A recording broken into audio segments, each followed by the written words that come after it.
The starting grid for today's 23rd running of the Daytona 500. Ned Jarrett is standing on pit road alongside the leaders as they'll take the green for today's race. A very strong field here on the front row. In fact, it's strong all the way through, Ken. One of the strongest 500s we've seen. Sitting on the pole is Bobby Allison of Hueytown, Alabama, a former winner of this Daytona 500, the favorite here today. From us at CBS, good luck, Bobby. Thank you, Ned. And flanking him on the outside is the car number 11 to be driven by Darrell Waltrip of Franklin, Tennessee, one of the fastest cars here. He's driving the Junior Johnson prepared car, always a strong car in the field. And in the second row here today are the Ford products. Neil Bonnet on the inside of the second row. He's been running very strong here. Neil, we understand that your dad was not able to be here with us today. Yeah, my dad had a heart attack a little while back. I just want to tell him to sit there in Birmingham, enjoy this thing, see if I can't win it for him. Well, we'll be watching what happens. And on the outside of Neil Bonnet on the second row is Benny Parsons. Benny, a former winner of the Daytona 500. He's driving the Bud Moore prepared car and another of the Ford products that do so well in the draft here. Starting in the third row is the car number 88, Ricky Rudd. And he had some problems with this car. Ricky, you were the last car on the line here this morning. What was wrong? Well, they ended up changing motors first thing this morning, and they went ahead and put a different engine in it. And they had a little problem with the clutch, and they found out after they put it all together, they had to pull the motor halfway back out and change the clutch, and it cost them a lot of extra time. And it has to be some anxious moments for Ricky Rudd, not knowing exactly how this car will perform. On the outside of the third row is last year's Daytona 500 winner, Buddy Baker of Charlotte, North Carolina, one of the hardest chargers in all of auto racing. And then making up the fourth row here today is the current NASCAR champion Dale Earnhardt. Dale, how do you feel? Great, Ned. Ready for it. He's ready for him. He's always ready. One of the hardest chargers, young lions in this sport. And flanking him on the outside of the fourth row is the king of stock car racing, 7-time Grand National champion, 6-time winner of the Daytona 500, Richard Petty. And Ken, that next row has a lot of talent in it also. Indeed it does, Ned. Let's now review for you the rest of the starting field that you'll be watching live today here on CBS. Moving to row number 5, David Pearson, the Silver Fox 1970 Daytona 500 champion. And beside him, A.J. Foyt, the 1972 champion, driving for Jim Gilmore.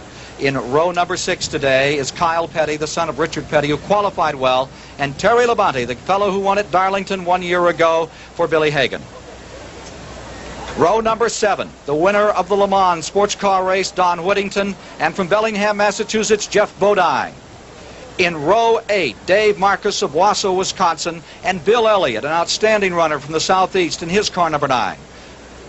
Row number 9 is car number 19, rookie Ronnie Sanders, and the second CBS camber, Richard Childress.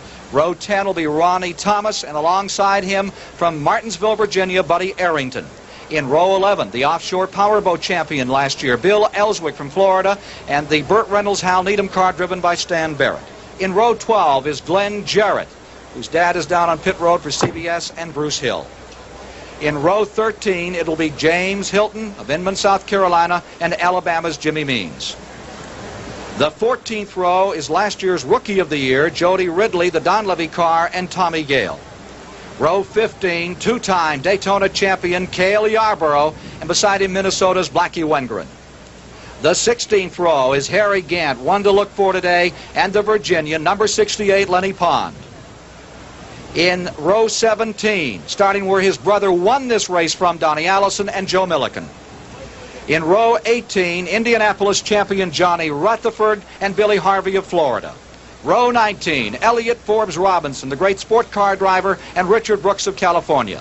In row 20 will be Don Sprouse, a rookie driver, and last year's Indy rookie Tim Richmond.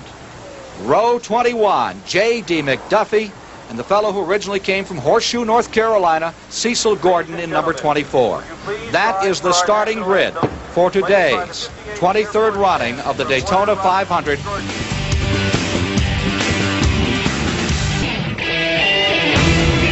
200 laps, 500 miles.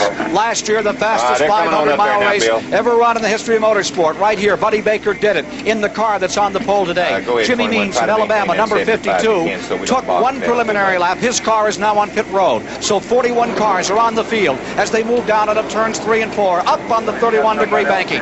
Pace car has its light off.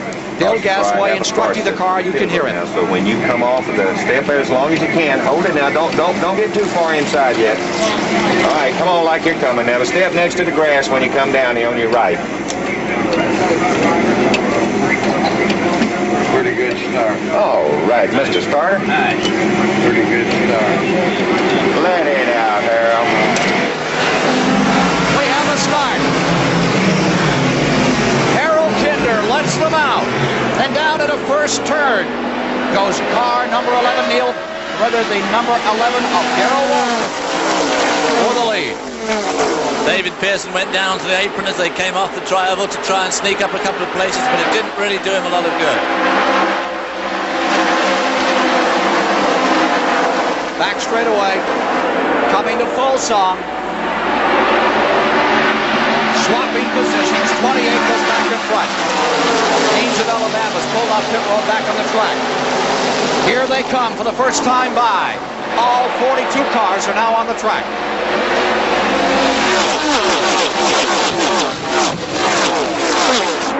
Coming down to complete lap number 1. Allison in first, Neil Bonnet in second, Waltrip is in third, Buddy Baker is in fourth. In the fifth spot is Ricky Rudd. The sixth spot is David Pearson. And the field is back into turns 1 and 2. Just 199 laps to go, David. Turn 2 is going to give him some trouble today, I'm sure, with a strong wind. Buddy Baker drafting there, being followed very closely by Neil Bonnet. And up the outside, down the inside comes Darrell Waltrip, car number 11. The Junior Johnson prepared number 11, streaking along the bottom. The Wood brothers have their 21 on the outside. There you see the leader, Bobby Allison.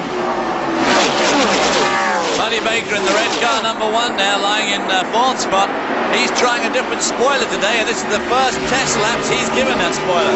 I tell you, he's a brave man to make a major change like that before a 500-mile race without trying it first. Benny Parsons lies 7, going 8 is Dale Earnhardt. Leaders in 2. Will Bobby Allison be the second man in Daytona 500 history to win the pole position, the qualifier, and then go on to win the Daytona 500? Only once before in history has it happened.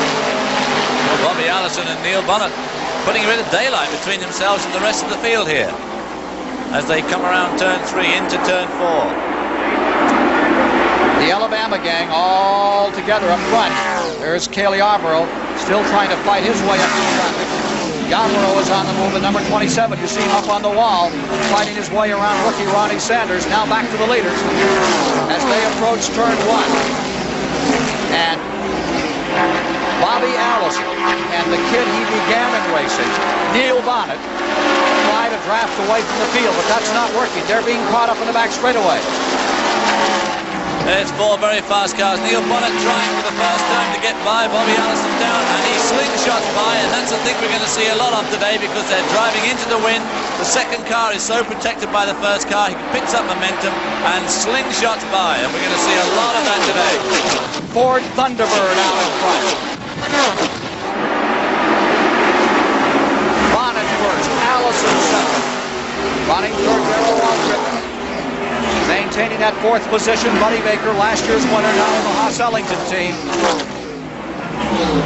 There you see the automobiles coming out of turn number 2 and in the back straightaway as Baker sustains and stays in there. And Bonnet really begins to show some power and some authority with the Wood Brothers car.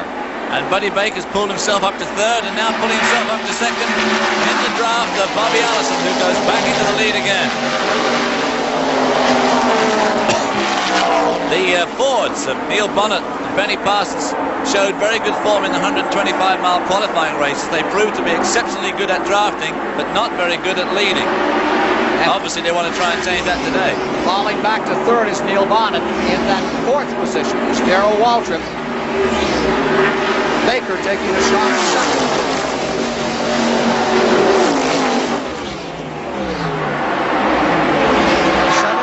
In the lead draft, car number 67, Buddy Arrington's car.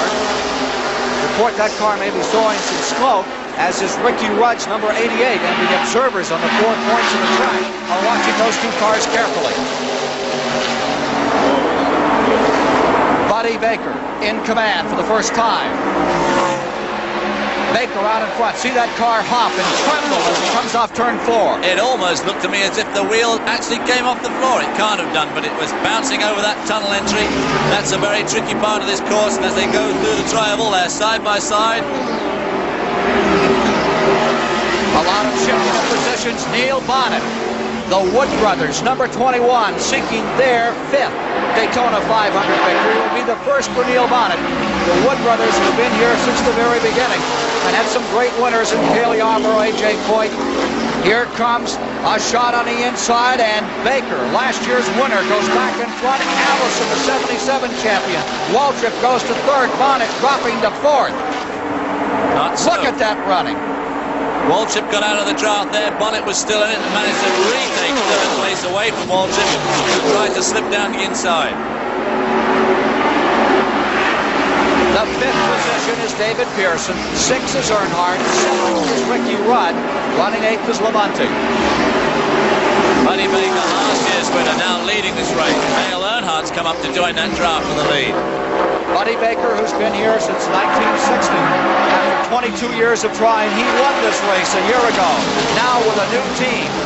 Team that first Donnie Allison, then David Pearson drove for a year ago. Now Baker at the controls. He's being passed.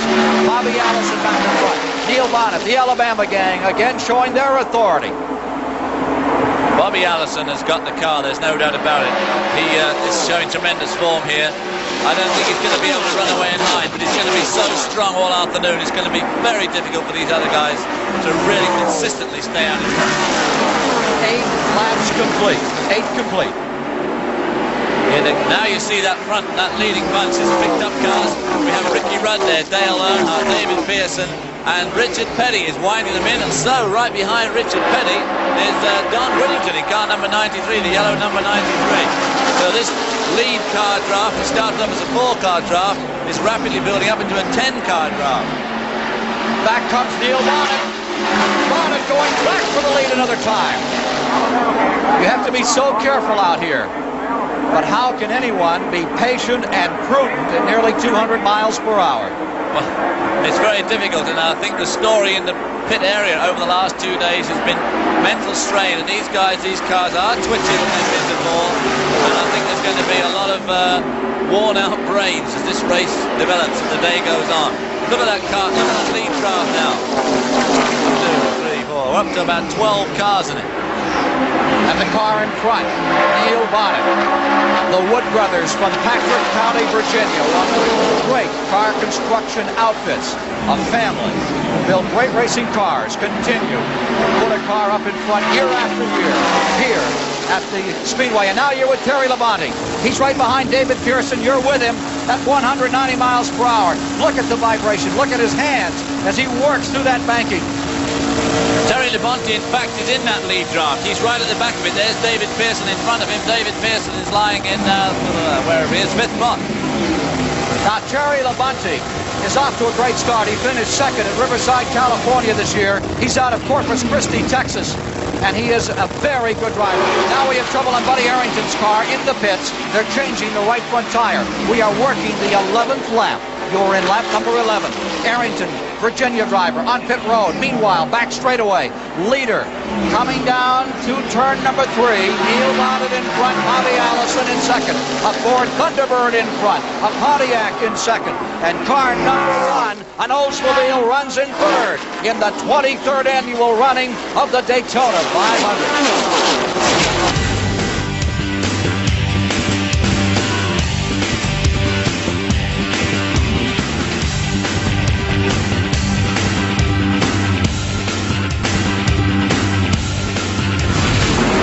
We are in lap 14 of the 200 laps of this year's Daytona 500. The observers, NASCAR observers, watching car number 11 for smoke out of Darrell Waltrip's car. Take a look at this replay just 2 laps ago. Watch what happens in the backup here. Don Whittington, car number 93, just gets out of shape there in the tri-oval. Yellow he car. and Benny Parsons right at the back there tag each other. Don Whittington bounces off. Both of them carried on, but they did tend to lose the draft from these, the front runners. A resurgent Neil Bonnet, number 21, stays out in front. Into second moves the national champion from 1 year ago, Dale Earnhardt. Let's go to Brock Yates on pit road. Ken, I'm here with Leonard Wood, the crew chief on the Wood Brothers car. Neil Bonnet's number 21. Leonard, everyone seems surprised that Neil is running this strong early in the race. It was our understanding that Bobby Allison was going to try to break the draft, run alone in the early laps, but he's been unable to get away from Neil. Are you pleased? Yes, I am. We figured that we could stay with him in the draft. You know, we felt our car was handling pretty well, you know.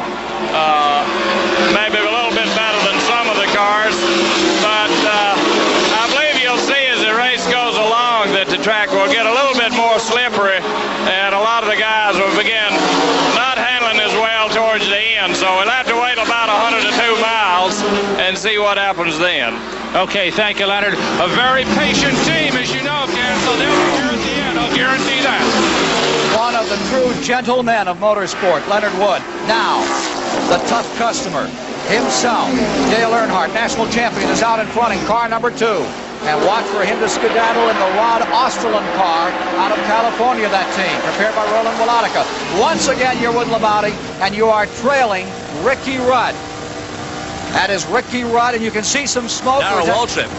He's following Darrell Waltrip.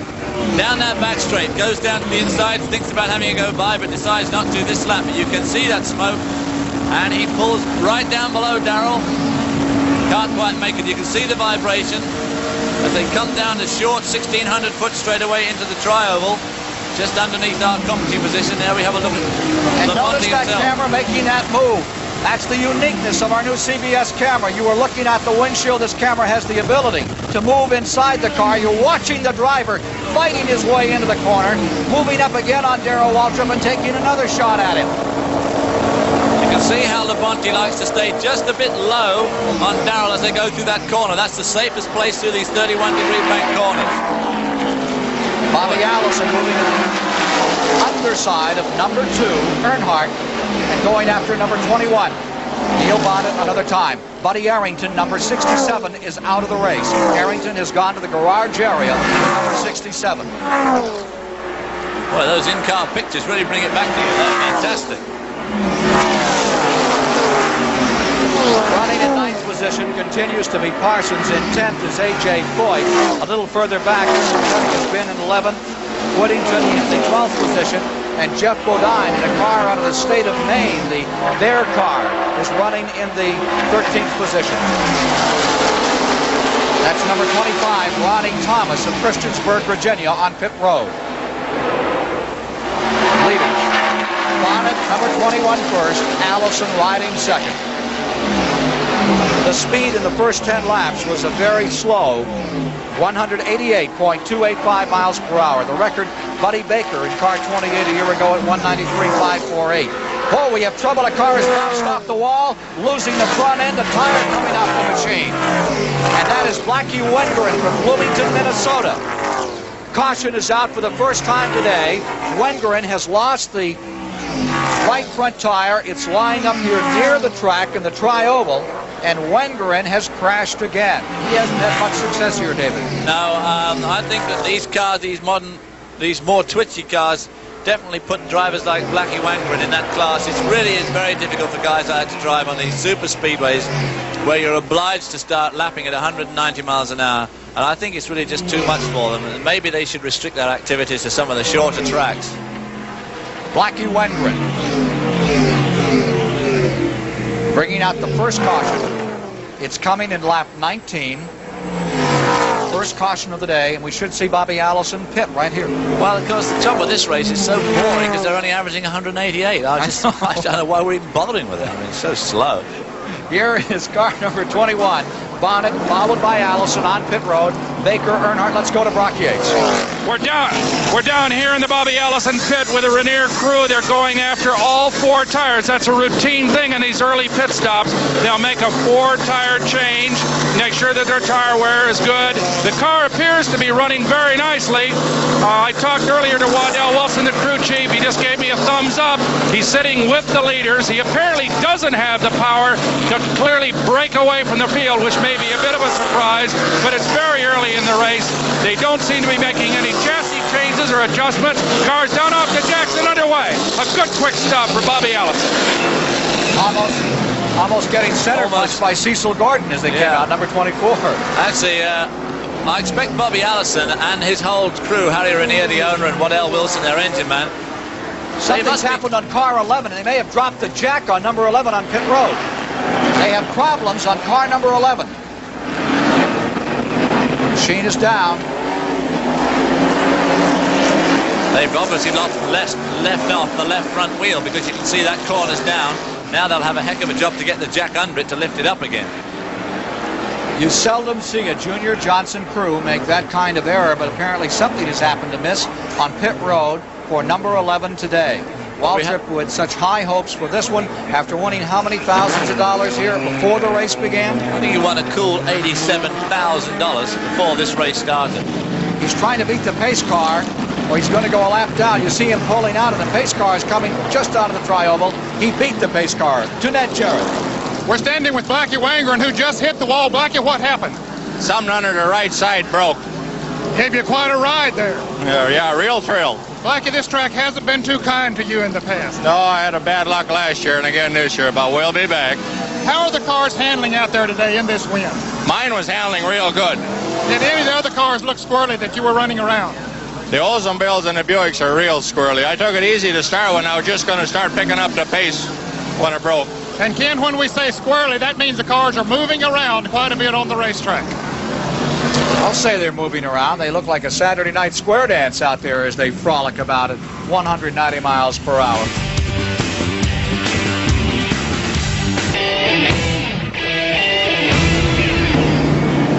Wait. 22 laps, 55 miles complete, 178 laps remaining in our live coverage of the Daytona 500. And car number 11, the Darrell Waltrip car, is back on pit road. They're making all kinds of adjustments on the machine down there. There's a man inside the car working. Let's go to Brock Yates. Ken, they've had a serious set of problems here. They let the car go early on their pit stop just a couple of laps ago because they had loosened the lug nuts on the left side. The car was dropped down off the jack. It has apparently bent the left front fender, which is the major problem.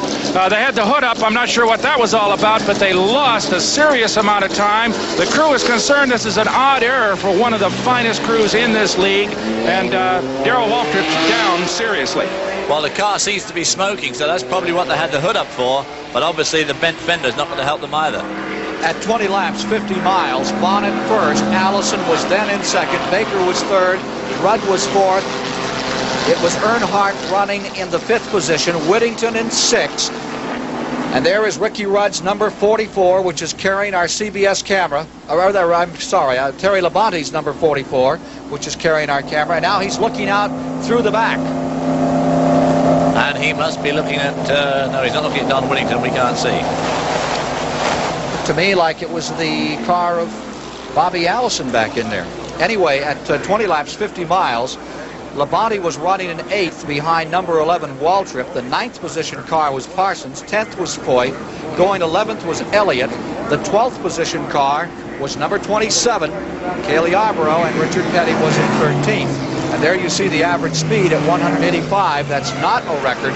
The record is 193.548 by Buddy Baker 1 year ago, racing the fastest 500-mile race in history. Well, that just shows right there the tremendous difference between this year's cars and next year's cars. But this is the first race with the new downsized cars, and you can just leave it to these NASCAR crews and drivers. By the time we get halfway through this season, they'll have got over their problems, and we'll be right back to speed. Stan Barrett in the pits in the Burt Reynolds Hal Needham car, making its first appearance here. Stan Barrett, well-known Hollywood stuntman who ran 4 races last year, never finished worse than 13th. As you can see, that yellow line on the bottom of his car denotes he's a rookie, so that when you're a Bobby Allison coming up to overtake someone, it gives you a clue as to what their skills are. But young Stanley Barrett, who's done 700 odd miles an hour on ground, now cruising around a miserable 185. Right. How 739 miles an hour over the face of the earth in the Needham rocket car. Wanted to take a stab at stock car racing, and Burt Reynolds and Hal Needham put this team together. Needham is here today, observing, probably as nervous as Stanley is. I think he's going to jump off the grandstand roof later on. Field in the back straightaway. We are working in the 24th lap. We are in lap 24 as they come around, and they should be taking green when they come by. We understand there's another problem on the Waltrip, car number 11, to Brock Yates. Ken, I'm with Junior Johnson in the Darrell Waltrip pit. Junior is now talking with Darrell over the radio. I'm not sure what he's talking about. We'll get to him as quickly as he stops his communication. Darrell is apparently telling them some more problems out there. They certainly had a handful already early in this race, and who's to know what else is to come for them. On the restart, he's going to one of the craftiest men in this business, as you know. Ricky Rudd in first. Labonte is in second. Terry Labonte running in second. Ricky Rudd on the point as they go down. Harry Gant running in third. Whittington is in fourth, but Baker is racing upside, trying to move through. So our camera car now lying in second spot as they go round turn 2 and come down onto the back straight. Following Ricky Rudd, one of the youngest men in this race. He's only 24 years old, Rookie of the Year in 1977. And with a new, strong team, the Dygard team, which Darrell Waltrip left last year, this could be Ricky Rudd's best year yet. In fact, number better 44. be his best year yet. Terry Labonte of Corpus Christi, Texas. His dad got him started in racing. Let's go to Brock Yates. Ken, I'm with Junior Johnson. He can talk now. Junior, have you got your problems sorted out now? Well, we got just a little bit of oil leak somewhere now that's dropping on the exhaust pipe. It's smoking a little bit, but it ain't leaking out underneath the car, so it's just a seep somewhere or another. We don't think it's no major problem with it. Okay, thank you. Believe it or not, Ken, it's so loud down here, I couldn't hear a word he said, but I presume you know what he's talking about. Back to you. They think they can get along with the problem. But right now, problems for Ricky Rudd as Terry Labonte in car number 44 moves in on his rear bumper. And back into third spot goes car number 28. This is going to give us some sort of clue as to just how fast Bobby Allison's car really is, because he was back in sixth and he's already up to third, and it just depends how quick he can cover that gap. Cale Yarborough away in the back of that flock as they come around to complete the 27th lap. Yarborough is running about 13th in that field. He'll have some going to do, the 1968-77 champion. And there you get a feeling for the tremendous speed these 3,700-pound racing cars are dealing with. Back they go in the back straightaway. Terry Labonte drafting right behind Ricky Rudd as they go into turn 3. You haven't. Earlier we talked to Cale Yarborough in 27 as he has his work cut out for him, starting back in 29th position. Prior to the start of today's race, he talked about the frustration so far back. I feel like I should be there, but I can't get there. You know, I'll say again, maybe things will work better during the race, but it's kind of disappointing to have to sit back. You don't like to sit there. You like to be up front, and of course, if things work good, that's where we'll go if at all possible. Well, there you see number 27 going down out of the back second turn into the back straightaway. He is running in 12th position and attacking Benny Parsons for the 11th. Meanwhile, in front, there goes Bobby Allison down beneath Terry Labonte. He pulls up on 88 and takes a shot at him. Bobby Allison going back for the front position another time. Well, that must be pretty discouraging, actually, for the others, because he really caught up very fast. He's not by. But you'll notice that he can run well, very low. Everybody else is having to take the high line around here. Bobby Allison seems to be able to put that car where he wants, and Benny Parsons is drawn into the pits. Number 15, the Bud Moore car, which won here for Bobby Allison, is now on pit road, and the Whittington car is on pit road. Let's go to Ned Jarrett.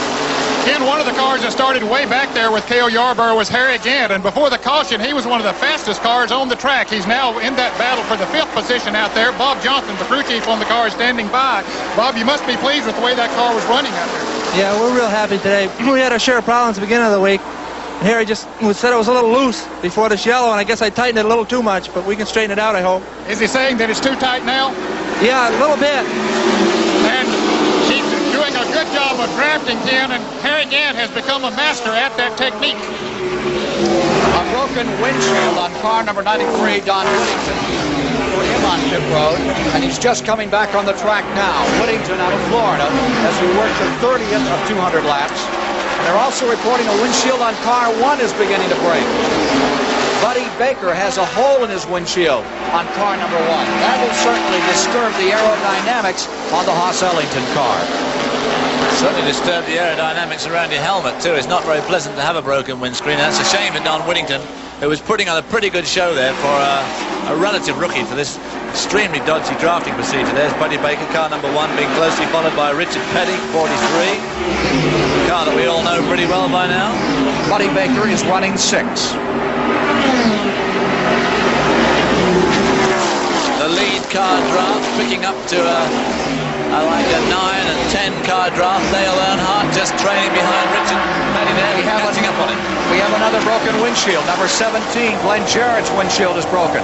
Once again, you're with Terry Labonte in car number 44. He is running in 4th position. There he is, right up there with the leaders, waving. See the sign that says, "Hi, Justin"? That's for his 1-week-old son, who is back in Texas watching this race today. You can put all sorts of messages on there, can't you? Please send help, refreshments or anything else. You can see his rev counter there, glued at just over between 7,000 and 8,000 RPM. 8,000 being the last figure there, and it's running at about, what, 7,600 RPM. And our camera can zoom right in on him. How's that for a 190-mile-per-hour ride? And you can see that as he goes into that corner, he loses about 500 RPM. Now, that's not because he's lifting off. That's just tire scrub as these cars go into the turn. Well, you're right there with the leader, number 44, Terry Labonte, who's running with the leaders in 4th place. And now we're looking at the back. Whoa, look at that man right up on him. Buddy Baker right behind him, and right behind him is Richard Petty. He pulls away a bit as he goes into turn 4. Now let's see if Buddy can catch him up in the draft. They go down onto the tri-oval. Oh, sorry, the back straight. Here's Baker pulling up. Baker right up on the rear bumper. And you can see the hole in Baker's windshield. A little break up here for just a moment. Back with the leaders. Bobby Allison, 28, still has command. Bonnet is in the 2nd position. There's the number 1 car that's having a problem, and our camera car, number 44, right in front of him. Number 47, Gant, is back on pit road. Bobby Allison in front. There's Gant. He is a tremendous driver. Cut his teeth in the modified ranks of NASCAR, and that Race Hill Farms car from Connecticut doing proud for a while, but now having problems. We will continue with more live coverage of the Daytona 500 after this word from your local station.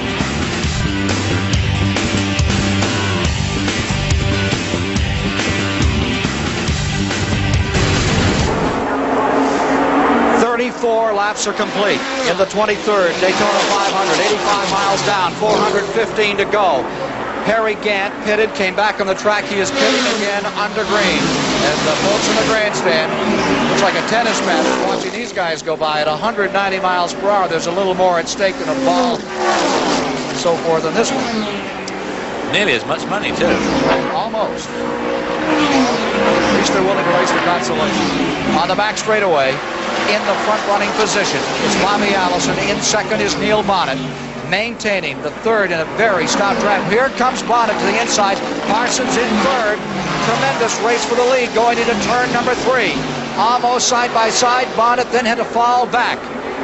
Well, Bonnet made a real stab at the lead there. Well, there we see the 2 good Fords out here. Neil Bonnet, number 21, and Benny Parsons, number 15. But unfortunately, Benny is a lap down. But he's right in there with his lead car draft. So what he needs now is to get right to the front, have a yellow flag situation, cross the line first, and that will give him his lap back. Terry Labonte with Baker right on his rear bumper. Now Baker's pulling up and trying to pass. You're riding with Terry Labonte, and Baker is right there trying to storm through. There you see Richard Petty right behind Baker, now going to the outside. There you see the hole in Buddy Baker's windscreen, right up to the back of Terry Labonte, down the inside. He's pulling alongside. He's shooting through to go by. Up in front. So Buddy Baker takes... Bonnet has taken the lead. So Buddy takes 4th spot away from Labonte. Let's go to Harry Gant's pits. Harry Gant has been in the pits, Ken, for more than a lap now. He has ignition problems on his car number 47. He was one of the fastest cars out there, charging to the front. The crew said all of a sudden it started misfiring. They brought him in. He went back out, only made a lap, and now they're changing distributors on the car. So he's losing a lot of valuable time here. I can't imagine what it must be like to be in a race and lose time. It must be very frustrating. The old lap charters keeping very careful track as Bonnet puts the Ford back in front. The Pontiac continues to run in second place. Ricky Rudd in car number 88, maintaining the third position, running with an Oldsmobile. And now Benny Parsons, as you see, a lap car, appears in third, but he is a lap down, and the report is that number 1, 88-1, keeps swapping. Number 1, Buddy Baker's lying in fourth at the moment, closely followed by our man, Labonte, number 44. Now it looks like Darrell Waltrip slipped into that position. There are 10 cars gathered up in the lead draft. Waltrip must be a lap down. Coming up on the 40-lap mark in a lap and a half. Back straight away, and here comes another pass for the lead. Back goes Bobby Allison, the 1978 Daytona 500 champion, in front of Neil Bonnet. Unrelenting. Allison surges back in front.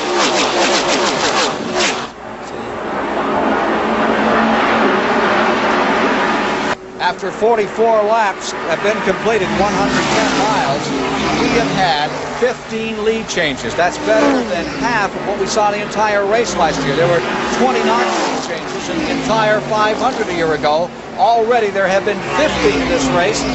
We're just a little over 100 miles. Billy Harvey, number 31, is pulling on pit road, throwing some smoke.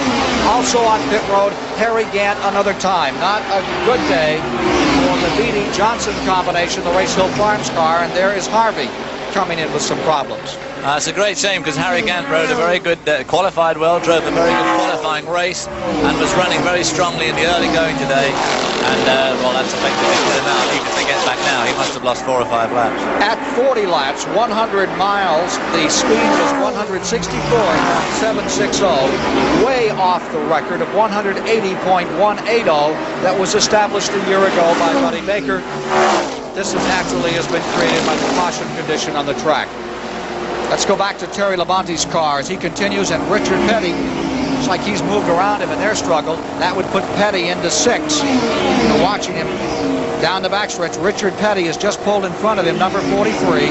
And there's Labonte, and here's a car pulling up on the inside of him. That's Cale Yarborough shooting down and getting around Terry Labonte. There he is in the upper right of your picture. That's Cale Yarborough. Down the inside, looked like the car was leaning all the way over on the right. You can see that flurry of activity on Labonte's arms, too, when Yarborough went by. Definitely upset the car. Unfortunately, you're seeing a disappointed Labonte coming into the pits. Labonte is pitting. You're with him as he comes on pit road. Let's check and see if this is an unscheduled stop. And he's going behind the wall.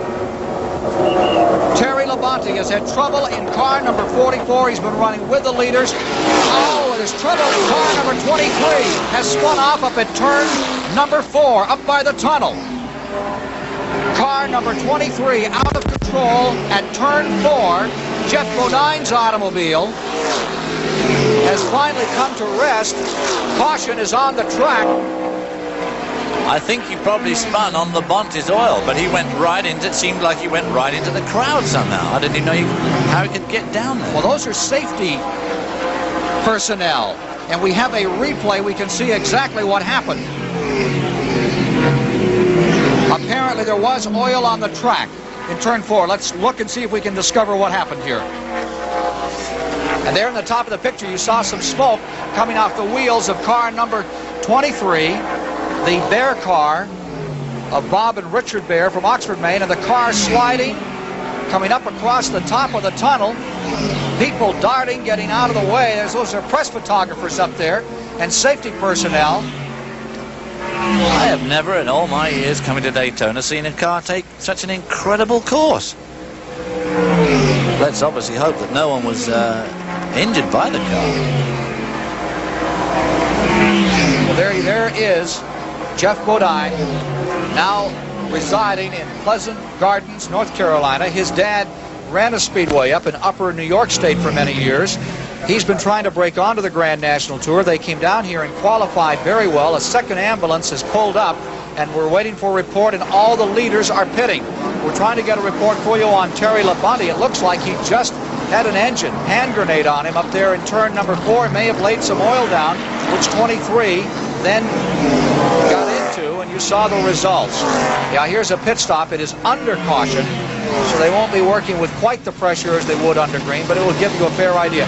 2-tire change, now 4 tires. They're going all the way around on Bobby Allison's Pontiac.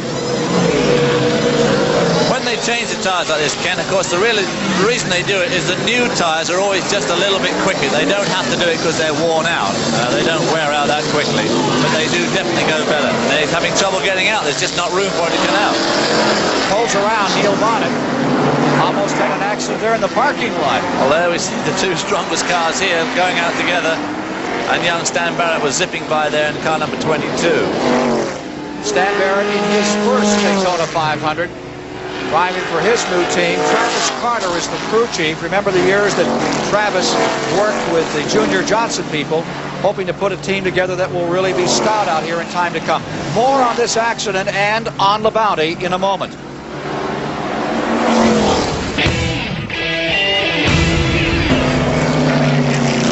Laps, 130 miles have been completed in the 23rd Daytona 500. Caution came out. It appears that Terry Labonte blew an engine, and car number 23 went into the oil, spun, and did a most unusual thing. It went off where we've never seen before. David Hobbs. I can't believe it. It was coming round turn 4. It must have hit the oil, spun down onto the infield, which is the normal course of events. And then, unfortunately, the car just seems to take right over, climbs the safety bank like a off-road car, and just disappears into that crowd of photographers and officials. People diving out of the way, the car going over the bank and right up against the wall. Now those are press photographers and safety personnel who were there. We're still waiting for a further report. The initial report is that Bodine is all right. We're waiting to know if there is anything else that of consequence that has happened in this incident at turn 4. Some of the folks checking their program here, as indeed they need to with all these driver changes this year among the top competitors, under caution for the second time. It's really relatively simple as far as these driver changes. Rudd replaces Waltrip, who replaces Yarborough, who replaces Parsons, who replaces Allison, who replaces Baker, who replaces Pearson, who replaces Chuck Bound, who is still home looking for a ride. Simple. I can't imagine what all the fuss is about. But that was the most freaky accident I've ever seen here. He just disappeared more or less into the tunnel, which is the infield entry exit.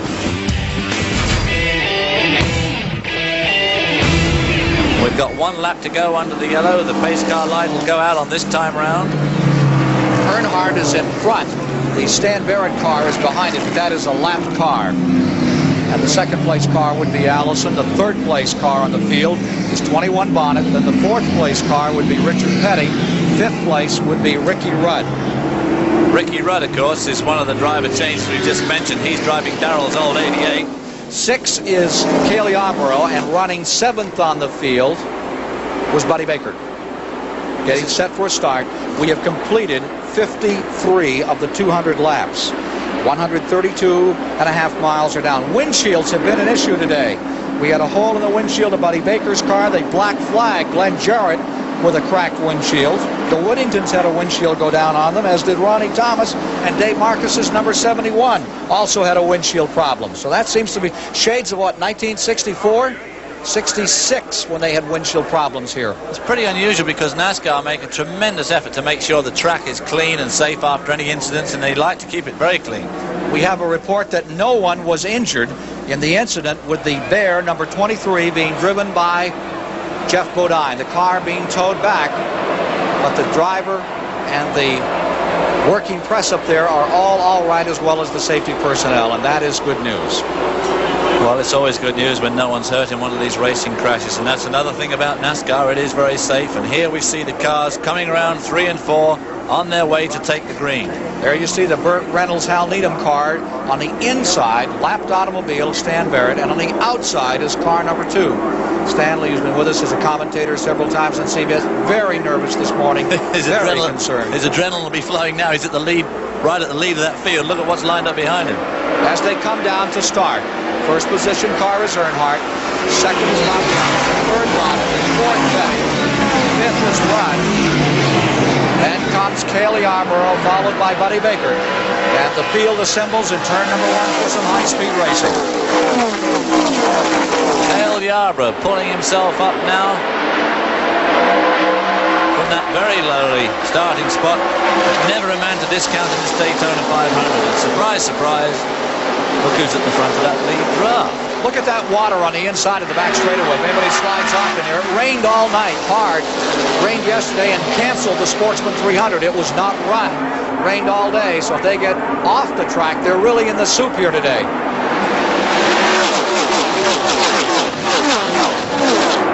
Coming by to complete lap 55. Harrison in front, Bonnet in second. In car number 21, Neil Bonnet, hot on the trail of Bobby Allison. That is exactly where he wants to be. Before the start of the race, we asked Neil about his early race strategy. It looks like it's going to be a strategy to hook on the back end of that little black and silver car of Bobby's. His car is just running so good, and I could draft with him the other day. It was a pretty good handful, but it looks like Bobby's going to be the guy that's really running. Side by side, Neil Bonnet and his teacher, Bobby Allison. Now Bonnet out in front as he scoots through the third and fourth turn. Earnhardt drops third. Going back to the third spot as they come back to the line, it's Dale Earnhardt in the fourth position. Ricky Rudd, the lap car, Benny Parsons in between. Let's go to Ned Jarrett. The CBS camera is out of it. Terry, what went wrong with your car number 44? Ned, the car developed a vibration about 10 laps before whatever broke. And, I really don't know what happened to it. I believe it was something in the engine. You were giving us some great pictures out there. We're sorry to see you out of it. I'm sorry to see myself out, too. Well, I know you are, but you are okay. Yeah. Well, and a fellow that was a victim of that when he dropped the oil was Jeff Bodine. Jeff, did you hit the oil? Well, I Number guess 7, so, Bruce Hill has crashed. Behind Darrell and Number 7, Topeka, Kansas, Bruce Hill has crashed. The car is resting against the wall. We have another caution. Well, he's resting against the wall where I wouldn't want. I hope they race back to the flag, yeah, because that's a tricky situation in NASCAR racing, and they'll see him park there against the wall on the exit of turn 2. Lap number 55, just before the caution came out, was run at an average speed of 190.275. That was 190.275. We just had a flag for the third caution of the day as Bruce Hill in trouble. Car resting just as they exit turn number 2. We'll get back to Ned Jarrett with Jeff Bodine in just a moment.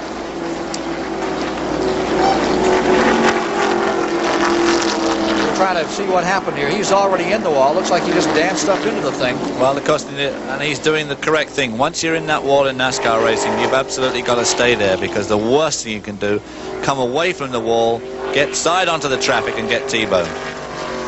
Waiting for some assistance here. Bruce Hill, former Rookie of the Year. And let's go back to Ned Jarrett. One of the hottest modified drivers in the country is Jeff Bodine, and he was a victim of the engine that blew on Terry Labonte's car. Jeff, describe what happened. Well, I was following Darrell, and he was smoking a little bit. That concerned me. I was afraid he might blow up, but I never saw Terry blow the engine, and I went in the corner a little low, and the car just went sideways. I got it down, kept it off the wall. I got it down in the grass, and from there it just drove itself. You know, you get in the grass, you can't drive these cars, and fortunately we didn't run into anybody or anything else. You just sit there and sort of hang on. Well, it was a wild ride. I came up over the bank by the tunnel, and there's some people standing there. That looked pretty bad for a while, but they all got out of the way. Jeff, how was the car handling? There'd been so much talk all week long about these cars.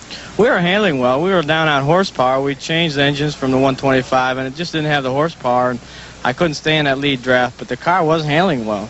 Ken, here's a fellow that wants to do this so badly and get to the top. He's made it to the top in the short track division, and now he wants to do it in this tough Grand National division.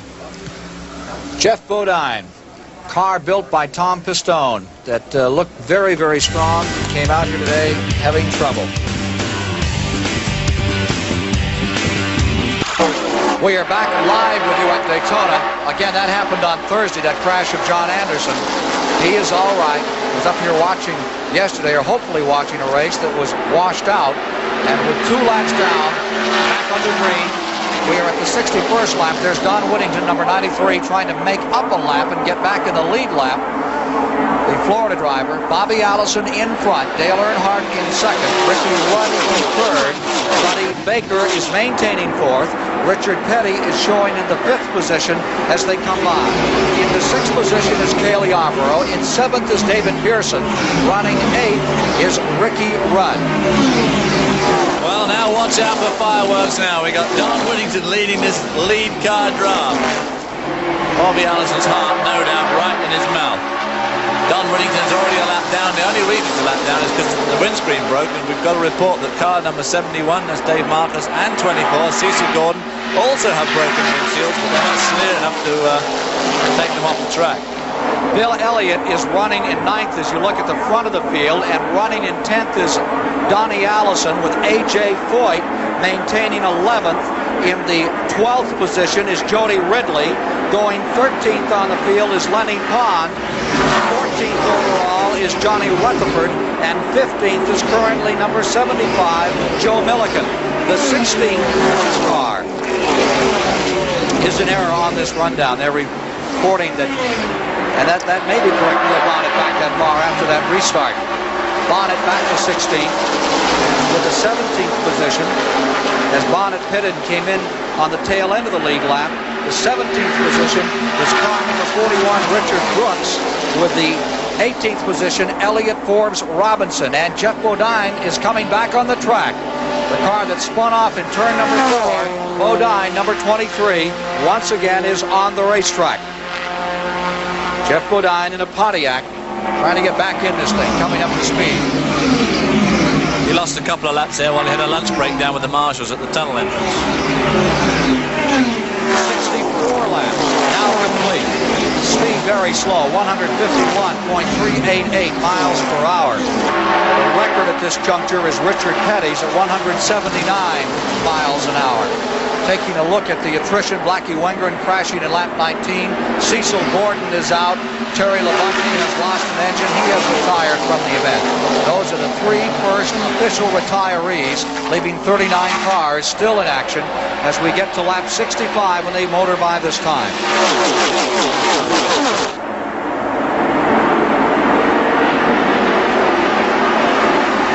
Bobby Allison running first. And into second, Dale Earnhardt, winner of the national championship last year. Explosive driver out of Kannapolis, North Carolina. Just amazed everyone 1 year ago on the NASCAR Grand National Tour. Rookie of the year before, and then the first time a rookie has gone straight to the national championship. And also a record amount of money, $588,000 winning last year. Cecil Gordon has just come back on the track. It had been reported that he had retired from the event. Cecil Gordon has now brought his number 24 yellow and blue car back on the racetrack. Here's Allison, leading his 67th lap. Bobby Allison first came here in 1961 to race at Daytona. He won his first Grand National race in the state of Maine back in 1966 and went on to 2 other victories at Islip, Long Island, and Beltsville, Maryland that year. And a little old Chevy number 2, which made a lot of history because at that time Chevrolet hadn't been winning many races. But Allison turned that around and now has won himself 61 Grand National races. Keeping track of those times per lap as they come by. Last lap was 190.799 miles per hour on the lead car, Bobby Allison in number 28. So they, from the grandstands, from the $55 seats, my friends.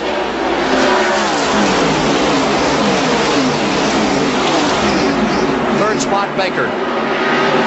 Fourth spot, Ricky Rudd. Fifth spot, Petty. Petty running very well here. Remember, he was injured a year ago, that number 43. Neil Bonnet moves in on number 27.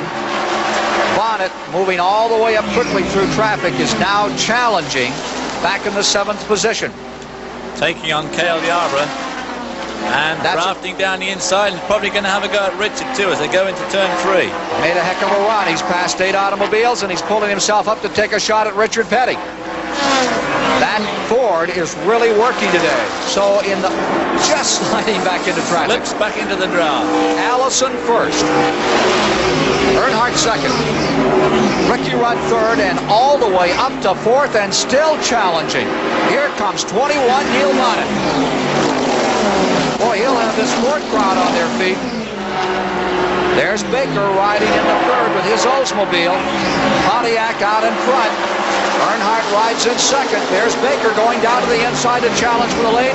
And here comes Bonnet. He was all the way back. He's being shown in the 16th position about 5 laps ago. And he's thundered right back up with the leaders. Tremendous judgment calls are required when you pull back into that draft like we saw him do on the lap before. When they pull out like he is now, down low, then he slips back in like that. You've got to really make sure that the gap is there. One car pitting soon for him to come in. There is Cale Yarborough getting under Earnhardt in the 27 as they go back in that 1,600-foot straightaway down to turn number 1. Jeff Bodine on pit road.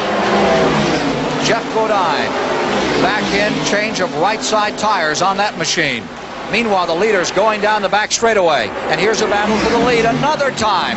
Buddy Baker is on the inside. Oldsmobile against Pontiac. Ford comes down the inside. All the makes looking good out here thus far in the going. Cars very skitterish, but the driver's doing magnificently. Cale Yarborough underneath Bobby Allison there as well. But he's going to have to slip back into that draft, or he could drop back about 6 places. 80 laps complete. Baker going in front. Now Bonnet comes back up for the lead.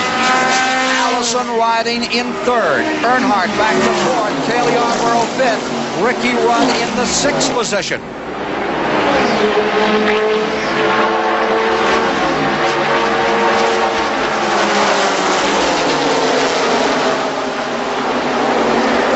Ricky Rudd, David Pearson holds on to 7th. Petty has slipped back into 8th.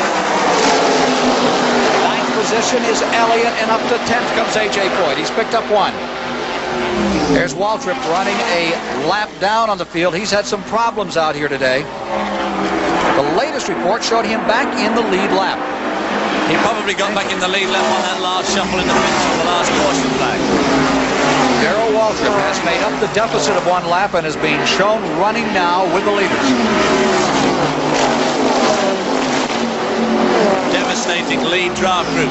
You'll notice that today there's very little side-by-side motoring as they go around turns 1 and 2. They draft each other down this back straight into that strong headwind, make a slingshot going into 3, and they're prepared to go around 3 and 4 side by side. They are in the lee of the wind. Once again, Bobby Allison goes down the inside and zips into first place in the 72nd lap of the Daytona 500. After 73 laps, there you see the standings. We are now at 75 laps, 187.5 miles. Let me go a little further back in the standings for you. Running 11th right now is Jody Ridley. 12th is Lenny Pond. 13th is Donnie Allison. Going in the 14th, Richard Brooks doing very well out here today. Elliott Forbes Robinson is running 15th, and going 16th is Johnny Rutherford. A.J. Foyt is in 10th, and here's A.J. getting by the lap car, the Bud Moore car, number 15, being driven by Benny Parsons. The last lap by the leader, number 28, Bobby Allison, at an average speed of 189.155 miles per hour. And here come your leaders at just under 190, and they're fighting 40-mile-an-hour headwinds down the back straightaway. You can see how stiffly the flags are blowing today. A lot of starch in them from the wind, and it has canceled out our Goodyear blimp shots, which we've always had in the past. The Goodyear blimp has been grounded by the turbulent weather that we have above us, as well as off the banking on the speedway. And there's a cool 13 cars in that lead draft at the moment, currently led by Neil Bonnet, closely followed by Bobby Allison, who takes another stab at him at the end of that back straight. Neil Bonnet seeking his 8th Grand National victory, would be his first Daytona 500 win. And as we mentioned earlier, it will be the 5th time that the Wood brothers have taken that beautiful maroon, white, and gold livery of Paul Cameron into victory lane here at the Daytona Speedway.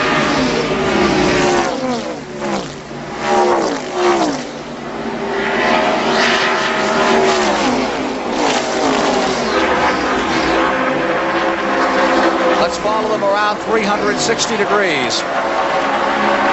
This will make you hold your breath. There they go down that 3,500-foot back chute. There goes Allison up on the inside. Allison back in front as they hit turn 3. Donnie Allison in the pits. Car number 12 on pit road and continuing to follow around 360 degrees. Here they are down that grandstand out of turn number 4. Helping them with the wind. Here they are into the tri-oval. Now they bear down on the fastest part of the track. The wind directly at their tail and just pushing them down into turn number 1. Probably doing over 200 miles an hour at that point as they go into turn 1. Then how do they slow down if they're running wide open here?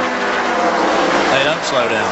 But the average speed 185 miles an hour. Unfortunately, going down this straight that we see them coming onto now, the back straight, they'll be pushed down to about 195. And of course, they lose speed in the corners, even if they don't actually lift off. The G-forces just load up on these cars. There's so much weight from the G-force that they lose a lot of speed in the banking. Tremendous amount of tire scrub, and it wears off speed, as we saw from our in-camera picture earlier. Labonte losing about 500 RPM, which with the gear they have is a lot of miles an hour. The drivers executing very well out here today for the kind of conditions they have to run with and the swirling cars, these narrower, shorter machines. They're driving well, but look at this field stay together. Keep the pressure on. Well, of course, that's what they're doing. They're staying together. We're not seeing anything like as much side-by-side driving as we're used to. And these guys are just making sure they're hanging in there in that draft. There's no point in knocking your brains out at this stage in the race. It's the last 10 laps that count. Well, it's the last lap that counts. The leader, Bobby Allison, in lap traffic, and just 1 car length adrift in 2nd place, Neil Bonnet.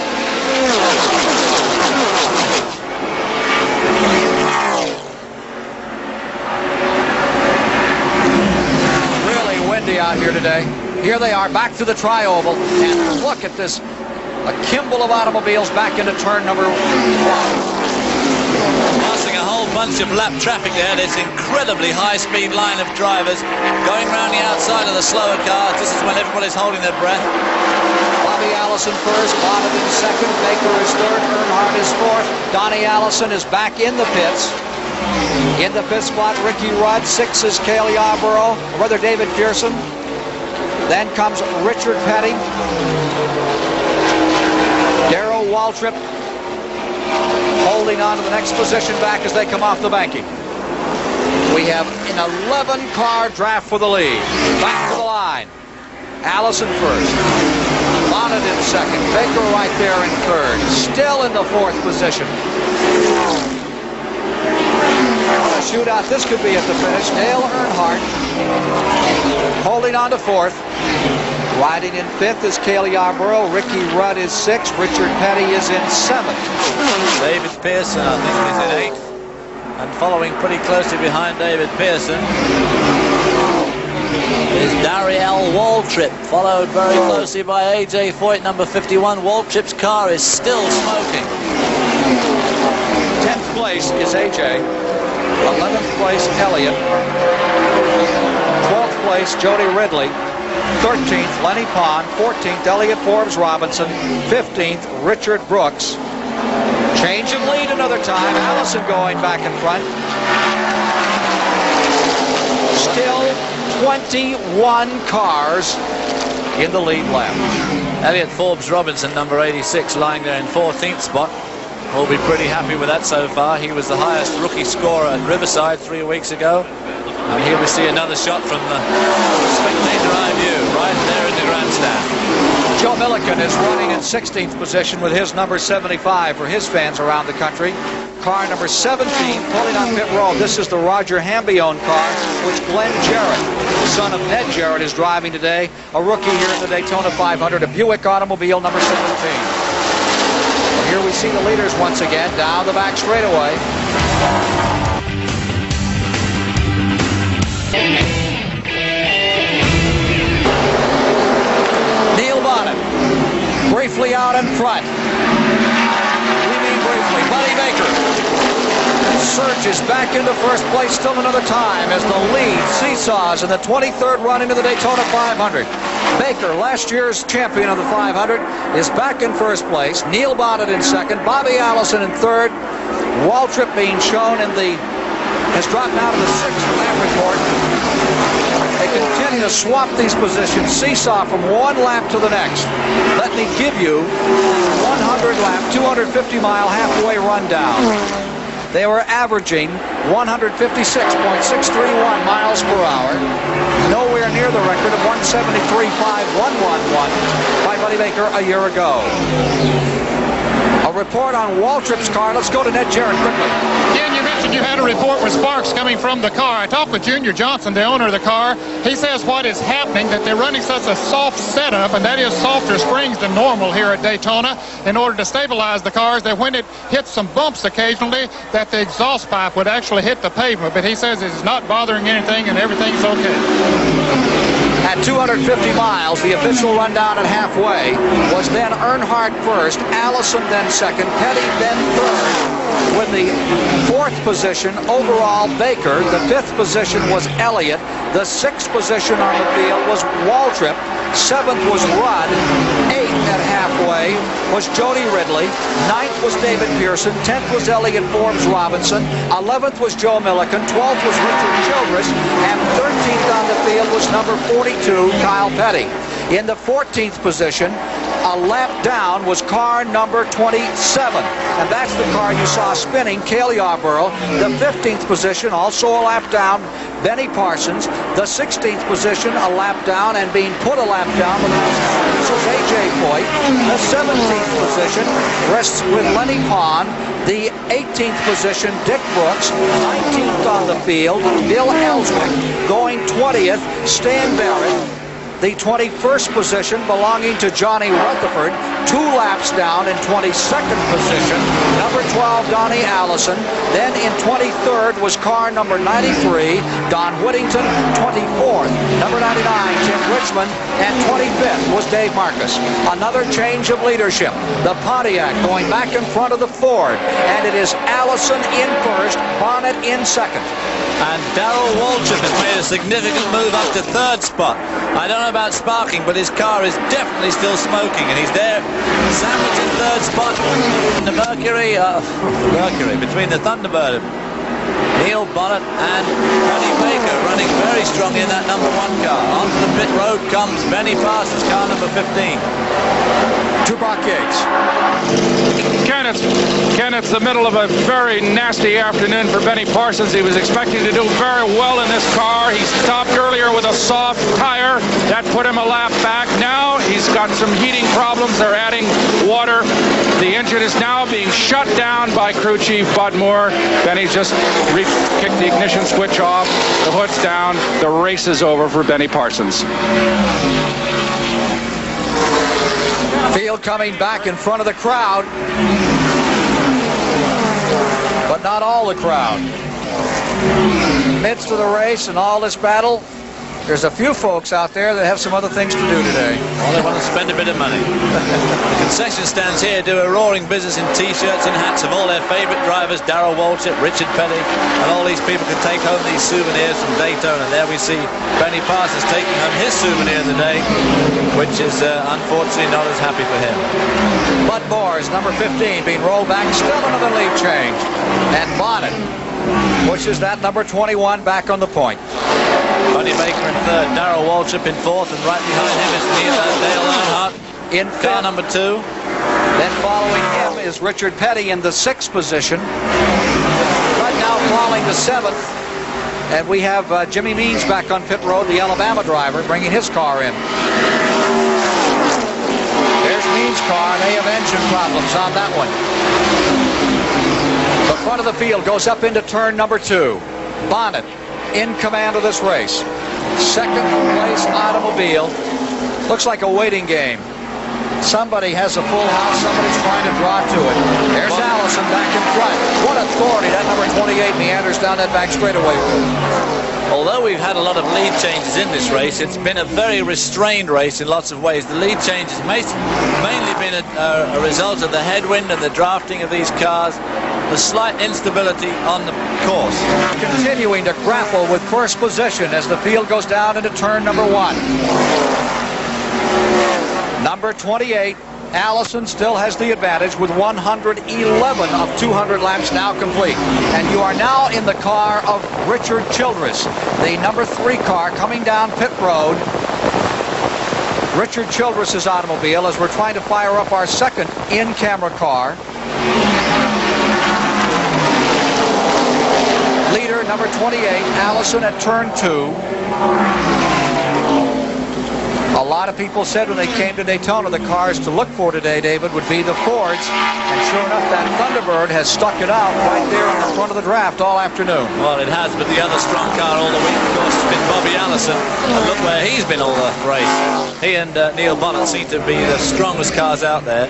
I must say I feel a bit sorry for Bobby Allison. He came here with a very, very clear advantage, and to his chagrin, the NASCAR officials really made it easier for the other cars, and I think that's why they're keeping up with him as well as they are, quite frankly. If they'd left it as it was when he arrived, I think he'd be long gone. With 112 laps complete, we still have 13 cars in the lead lap of the Daytona 500. We have now completed 280 miles of competition. Now there's Richard Petty, still putting on some pressure. Oh, that's Kyle Petty. Kyle Petty in number 42, and remember he is running 13th on the field. Back there with him is car number 86, Elliott Forbes Robinson, just in front of him. Well-known sports car driver. The camera car number 3 is going down. Richard Childress's car being pushed backwards, and that is going to be through for Richard Childress this afternoon. Bad break for Childress, who was off to a great start this year, had run up in front in much of the race at Riverside, California, the Western 500, and here today is retiring in the 113th lap.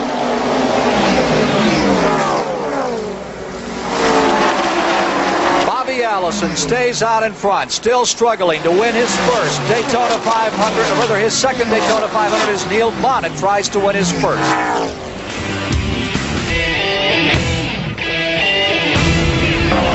117 laps complete. The report is that Waltrip's having some problems with car number 11 and is slowing down. There you see the Junior Johnson car. The last few laps have been turned consistently at 47.7 seconds, averaging 188.482 miles per hour. One of the favorites for this race is still trying to get back in it. He'll be laps down, but let's get a report right now on Benny Parsons. In the garage area, still in the car. The Bud Moore crew is replacing the radiator, Ken. Benny, a little unusual that you'd have a radiator. What happened to it? I guess something flew up off the racetrack, went through the grill and into the radiator, knocked the hole in. Boy, this just hasn't been your day. Definitely hasn't, not today. Benny, why are you staying in the car? Well, we're going back out, so it shouldn't take more than 3 or 4 more minutes, and I'll be going back on the racetrack. Of course, they would go back out, of course, to make as many laps as they can and gain as many points as they possibly can, because he will be a contender for the national championship this year. 6 cars running 1 6/10 seconds apart here in the Daytona 500 for the lead.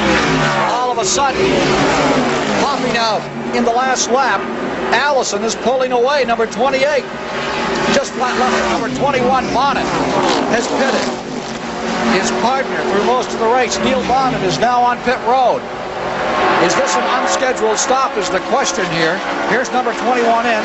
11, Waltrip has gone to the garage. This must be an unscheduled stop for Bonnet. I can't imagine they've done enough laps yet to want to come in again. Not all that long since we last had a caution. Changed the right side tyres, obviously filled it up with fuel. And away he goes, laying some tyre smoke. Bedding in those rear tyres. Ned Jarrett said earlier that Benny Parsons was going to be a contender for the championship. He certainly will, because those Fords are running extremely well this year. Let's go to Ned Jarrett. They just pulled the car number 11 into the garage. Darrell, what went wrong? I don't know, Ned. It blew up. Oh, so it's the engine then? Huh? Yeah, I don't know what it was. We just really got the car where I could drive it, where it felt pretty good, and I just started to try to go for the lead the first time all day, and something happened to it. I'm not sure what. Darrell, when you say you just got in the car to where you could drive it, were they making adjustments on it? Yeah, we were changing the wedge around in the car on every pit stop, and we just finally hit it on that last one. And you know, the guys were doing a great job, and we were about to overcome the problems we were having, and I was beginning to feel comfortable, and then something happened. Well, you've had a lot of success here at Daytona up until right now. You'd taken, I think, about $87,000 or $88,000 away from here before this race started today. Well, we were hoping to do well today, Ned, just for the national championship. You know, the points are today, and they haven't other races paid any points, so it really put us behind the 8 ball. We fell out at Riverside, and we're out here again today, but I know Junior and all this Mountain Dew bunch will come back real well. So your first Daytona 500 win is still somewhere else? Yeah, it is. I hope maybe next year. God. Well, I'll tell you, Ken, it's awfully hard for a fellow to smile under this kind of circumstance, but he managed one. Distressing time for Darrell Waltrip, having to fall out in the 118th lap of the 23rd Daytona 500. Covering up intense disappointment there, like the true racer he is. Put on a tremendous display this afternoon, and absolutely violent disappointment for him. The action continues to swirl around Bobby Allison and his Pontiac. It stays in first place. And now the second place car has been reported as car number 1, the Baker machine, trying to make a run for it here today. But nobody at this point seems to be able to stay with him. He may be able to run by his lonesome. Well, we saw that in the qualifying race, and he is in fact putting quite a lot of daylight between himself and Buddy Baker in car number 1. The only thing is, at this stage in the race, is how is Neil Bonnet going to drag himself up through that multiple car draft? If he can catch up with him again, he's the only man here that can really stay with him. Allison pulling away from that bunch of cars. Getting some slower cars now between himself and the hounding mob behind him, led by Buddy Baker, who's also put a bit of distance between himself and Ricky Rudd. Foyt slowing down, coming on the pit road, retiring. A.J. Foyt is out of it. A.J. Foyt going back to the garage area, number 51, has dropped out of the race. Back in a year ago, he had trouble early on in the going. There you see him going back around the garage wall. We will try to get a word. Don't send me down, pal. Number 28. There he is. Bobby Allison still in front. Donnie Allison's car, number 12, is on pit road. He is 2 laps down. Kenny Childers' car. They've had a bad day today too. Donnie Allison, a very strong runner here at Daytona, but this again, another driver whose day it is not. Slowing down dramatically through the tri-oval, going very slowly into turn 1, number 21. Something is amiss with Neil Bonnet's number 21 Wood Brothers car. The spoiler is loose on the left rear of number 21 down in turns 1 and 2. Car number 28, Allison in front. The guy he ran with in the first half of the race is having real problems. There you see the second turn as we await number 21 to come around. Presumably it will be pitting the next time by. There is number 21 in the back straightaway, well off the pace. Oh, you can see the spoiler on the left side of the trunk lid seems to have come off. It's broken right down. They're split spoilers, and it looks like the left half has dropped off. Number 15, Benny Parsons, is going back on the track. Parsons has changed the radiator, and he is returning to the fracas. Here is 21 coming in, Bonnet. Now they've been fiddling about adding the odd half-inch, and he's pulling into the garage area.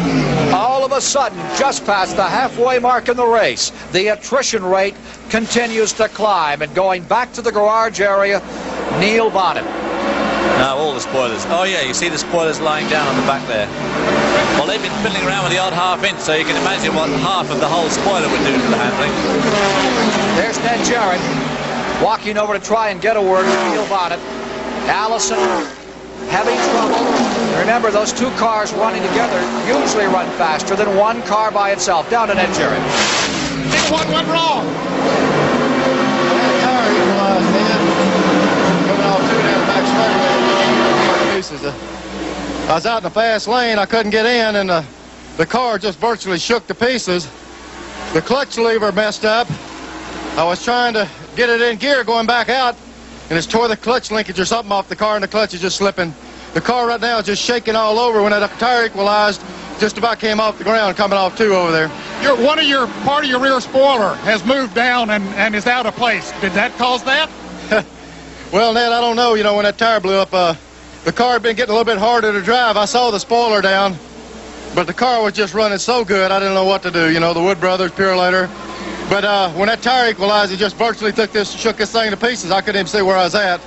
And it's just a heck of a note as good as the car was running. Well, I know your dad watching back home. Sorry to see you out of it here. Well, Dad, you know, we'll get them next time. Now back to you, Ken. And next time for these people comes 1 week from now when these same stars go to Richmond, Virginia to run on a half-mile track, much like where it all began. The Daytona 500 continues in a moment.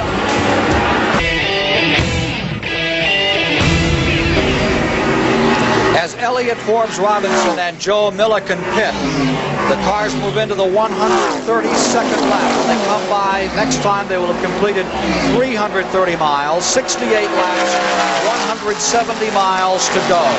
We still have more than 10 cars in the lead lap, but breaking away from the field, there you see the distances. Bobby Allison way down into turn number 3, and then a tremendous battle for second place.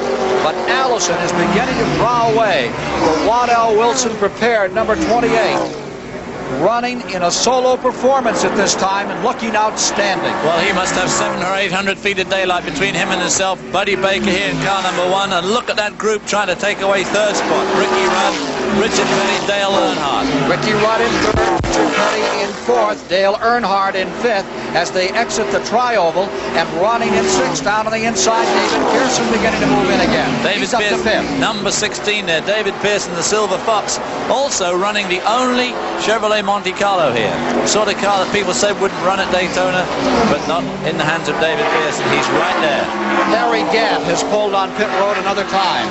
Let's check the attrition rate for you as Harry Gant comes back on the track. We're up to pit stops under green this time. 8 cars have officially retired from the race. Blackie Wengren crashed early on. He's all right. Blown engine on Terry Labonte. Bruce Hill wrecked his car. Richard Childress out.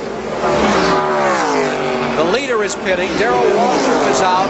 A.J. Foyt, Neil Bonnet, and Kyle Petty is the latest retiree as we watch Bobby Allison pull on pit road. And Buddy Baker pulls on right behind him. This is where pit work in NASCAR racing, NASCAR Grand National Racing, is so important. To Brock Yates. Suddenly, Buddy Baker's come into the standings here very quickly. I just talked to Hoss Ellington. They say the car's running very, very well. Buddy's very pleased. The windshield is holding together, and they're in this race. Indeed they are. There's Allison coming back on the track. This is going to switch the positions around. Ronnie Thomas may be folding up his hand today and stepping away from the table. He started to come out, and now the car is running a miss down on pit road. Now we have a car stalled in pit road in the fast lane of pit road. That's going to cause trouble. That's Ronnie Thomas, number 25, having problems with his red and yellow car down here. Ricky Rudd pitting, Dale Earnhardt pitting, and something is amiss on Rudd's car. Yeah, the rear brakes locked up when he tried to slide into that gap there. These pits are getting pretty congested. There's the car that's having trouble out there in the fast lane on pit road. At 130 laps, 325 miles just before the pit stops began, we had 7 cars running the lead lap. They were Allison running in first, with the second position at that time belonging to Baker, the third position to Rudd, the fourth position Earnhardt, fifth Petty, going 6th was Pearson, 7th was Elliott Forbes Robinson, 8th, as we watch Petty pitting, was number 90 Jody Ridley, with the 10th position Elliott, the 11th position to Milliken, 12th on the field was Pond, or 11th on the field was Pond, and 12th was Cale Yarborough. 13th, 2 laps down, was Bill Ellswick. 14th was Stan Barrett. There's your new leader, number 16. 15th was Johnny Rutherford, and running 16th was Don Whittington. Now that was at 130 laps, 325 miles, with the average speed at 163.021, not a record. The record 172.540 by Buddy Baker 1 year ago. And David Pearson heads for the pits. Pearson, 105 Grand National wins in his career.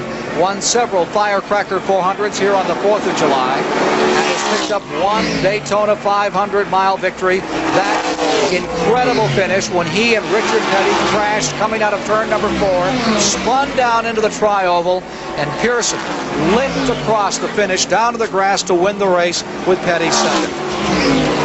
The action, and look at the side of David Pearson from his brush with Cale Yarborough earlier in that 90-mile-an-hour shunt up in turn number 2, and he's still out there. The Silver Fox comes back on the track. Wholesale change of positions. We will continue with more live coverage of the Daytona 500 after this word from your local station.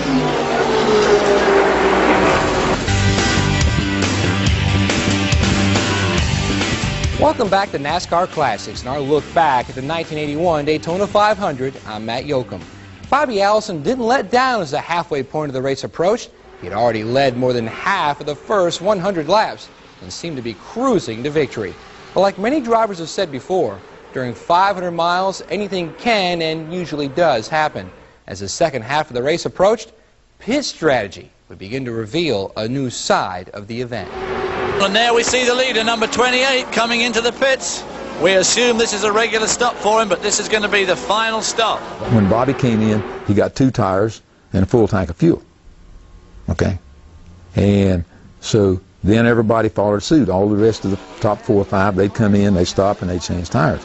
These pits are getting pretty congested. I told Richard somewhere during the halfway of the race, I said, Richard, we're not wearing no tires. The tires are not wearing at all.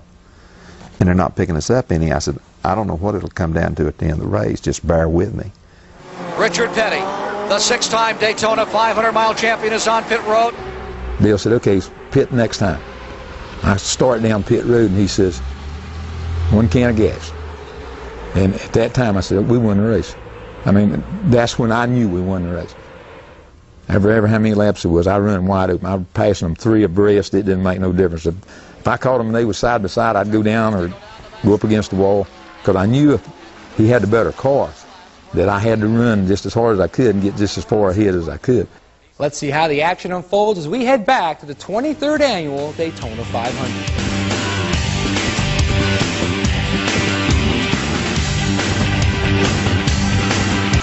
Here's Gant trying to get a lap back another time.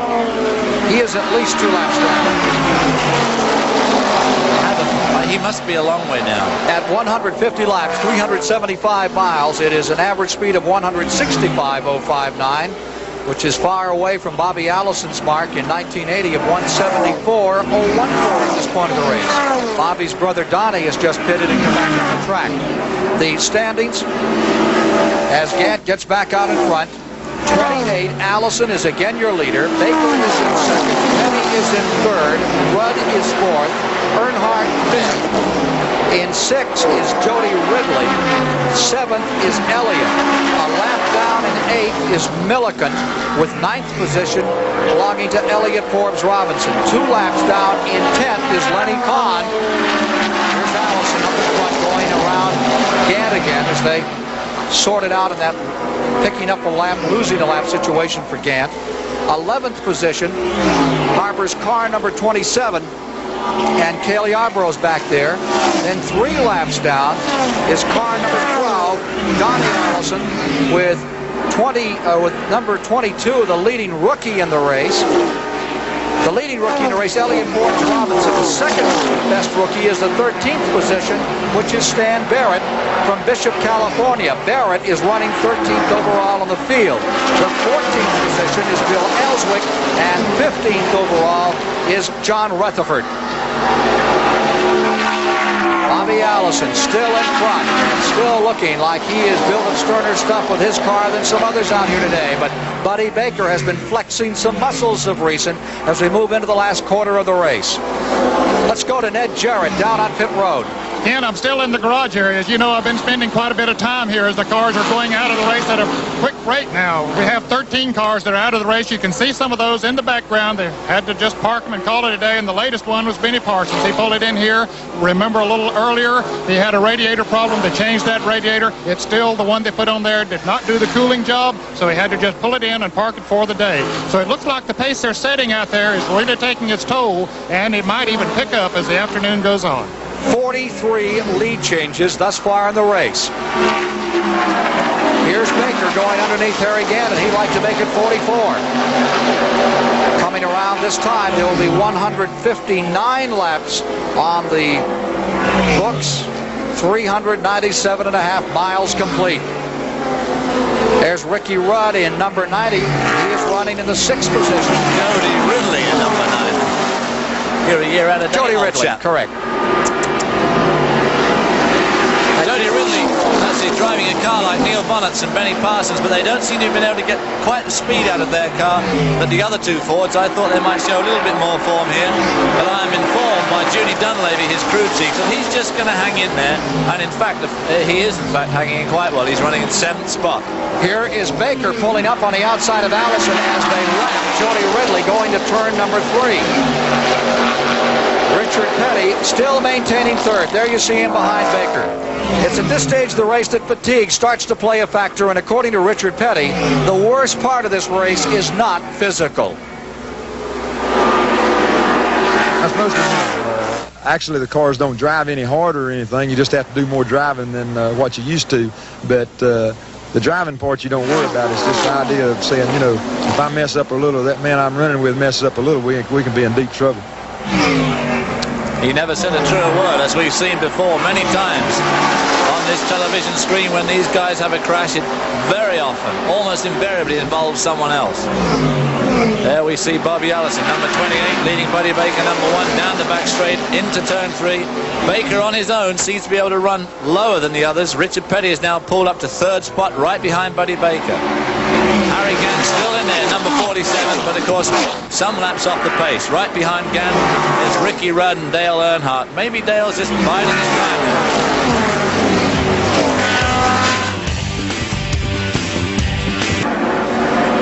The lead has changed for the 45th time. Buddy Baker is now in front with Bobby Allison in second. Make that 46th lead change as they move towards the record for this race. We'll give you that in a moment. Baker back in front, Allison in second, and Richard Petty stays 3rd on the field. Back here is another lead change. Make it 47 as Bobby Allison goes in front. Dale Earnhardt dives to the inside and takes 2nd. Or tries to take 2nd. No way. Dale Earnhardt about to get boxed in there by a back marker or a slower car. Dale just having a go here to see where the run-up point's going to be, because he's obviously going to want to try to win this race. He's been hanging around there in 4th spot with just a few car lengths behind the leaders. Now he's going to try and take it for a few laps just to see what it feels like out there. 14 cars out. Latest retirees: Cecil Gordon, James Hilton, Lenny Pond. They are the latest retirees. 14 of the 42 starters are out, and now Earnhardt begins to put the pressure on. One more pit stop. It'll be crucial if it's under green when they turn these cars over to the team on pit road. There's Dale Earnhardt, defending champion of NASCAR, making a run at Bobby Allison, who has a very shallow lead as he comes out of turn 4. I thought I saw a bit of smoke coming out of either Dale Earnhardt's or Bobby Allison's car there as they went into turn 1 that last time around. An astonishing race as they wheel down through the tri-oval and go back into turn number 1. The crowd on their feet about this one. They're sensing that it's building for some sensational kind of finish. Allison in front, but he's been run down by Baker, and Baker's car is handling very loose at the present time. Let's go to Ned Jarrett. We're standing by with Maurice Petty. Of course, he's the brother of Richard Petty out there. Richard's style over the years has been just hang in there as close as you can and then make a move at the end. Is that sort of the way it's working today, Maurice? Well, we're just sort of hoping we can hang on long enough to be there when the end comes around to have a shot at it, so we'd all got our fingers crossed. What do you talk to Richard about on the radio? They just give him the times. Dale gives him the times. What everybody else is doing is a caution. He tells him as a caution what the wreck is. But you don't give him no advice on driving, huh? No, no advice on driving. He does his own style. Well, Maurice did a little bit of driving himself about 15 or 20 years ago. They're due for their last pit stop, or what they hope will be their last pit stop, in about 5 or 6 laps. Elliott Forbes Robinson pitting car number 86. Back straightaway. There's the Pontiac out in front. There's Elliott Forbes Robinson on pit road. Next time by, 30 laps to go. Only 30 laps remaining when they wheel through the tri-oval. This time through, 170 laps will have been completed, and there will be 75 miles running to the finish of this $770,000 race. Passing flag is out. Kinder waving the blue flag. That's the passing flag. Trying to keep those slower cars down.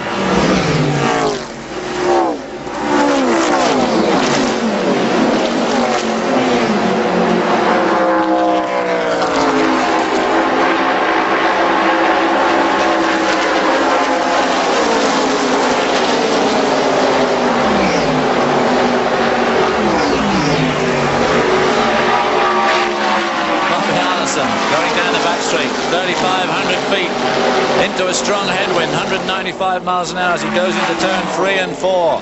Running high there, but not as high as Buddy Baker, following in second place in that red car number 1. And Harry Gant in car number 47 is still hanging in there with this leading bunch, although he himself is some laps down. There we see the blue flag. This is given to the drivers, the slower cars, to tell them to move over. The hot shoes are coming through. And of course, in NASCAR racing here at Daytona, that means stay to the low groove. Give the high, fast lane to the faster cars. Some people acknowledge it, some don't quite so well. We have the same flag in road racing, and it basically just means to move over. Baker trying to fend off Dale Earnhardt, who stays right with him. Baker into 3 and 4 again. Richard Petty just waits back there for something to happen. Remember what happened here 2 years ago? Petty just sat there and waited, and at the finish, we had all kinds of action. There we see Baker, Earnhardt, and Richard Petty hanging into third spot.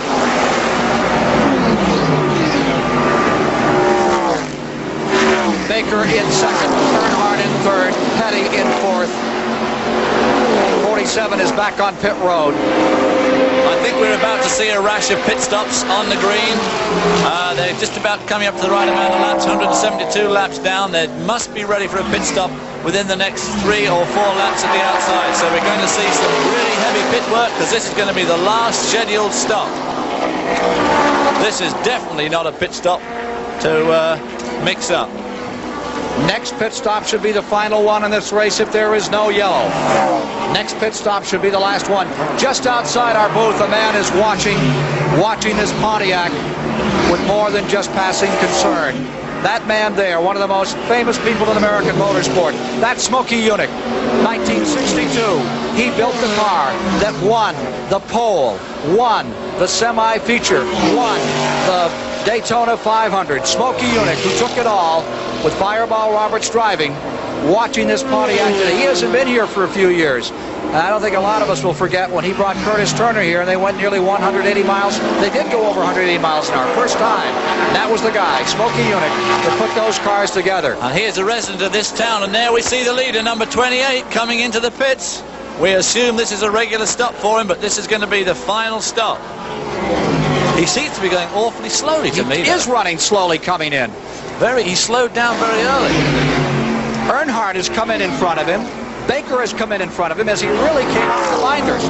Now he picks up speed and pulls down in.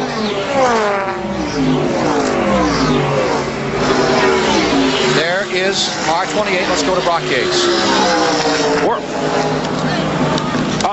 They came in quickly. They're a little bit surprised. The engine, they were out of gas. The engine's just been fired up. Certainly Bobby Allison fell out because they were planning to come in another couple of laps. It was a surprise stop. They changed the 2 right side tires and they're back out, but it could have been a major disaster if he'd run out of gas a little bit earlier than he did. Well, that's going to build some suspense into this one. If they run to the finish from here, we've had 2 cars come in and get back out. Ricky Rudd's waving his hand there out the left side of the car. Now, what's his problem? Now, remember, he has no radio, so he's communicating by hand signal, smoke signal, or any way he can to J.C. Elder about his problems today.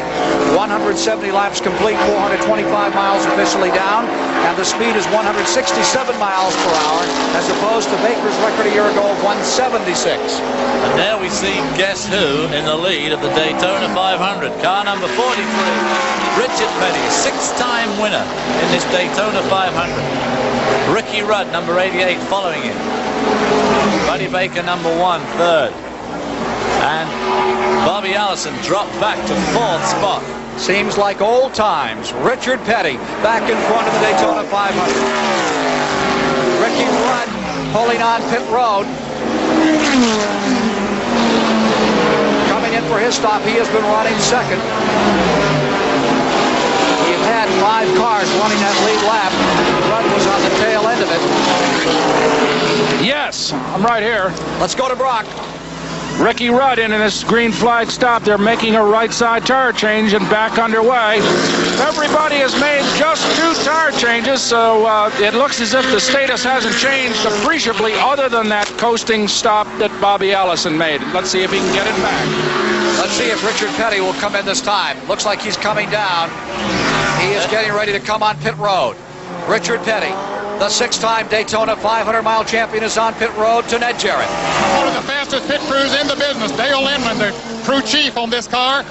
Maurice Petty, his brother, directing the traffic here as they go to work on the right side. They're not changing tires. A change of pace here for the Petty crew. They're only adding gasoline and he's away. A very quick pit stop. What strategy? We'll see how it works. 176 laps complete. Up front, the battle for the lead. Number 1, Buddy Baker, commanding 88 and 2, staying right there with him. 43 has pitted. Number 1, Allison, has some catching up to do. Well, Richard Petty took a chance there. It took 6.8 seconds only to put gas in, and he has maintained his lead even with the pit stop, and he's got about 1,000-foot, 1,500-foot lead on that group racing for second place, which is Buddy Baker, Ricky Rudd, and Dale Earnhardt. Behind them, trailing them by another 8,900 feet, is Bobby Allison, number 28, who has led more laps in this race than anybody else. Let's get the interval now. Back to Bobby Allison. There's Petty back on the track. What a difference that stop made for him as he did not change tires. The crews using various strategy to try to get the cars home from here.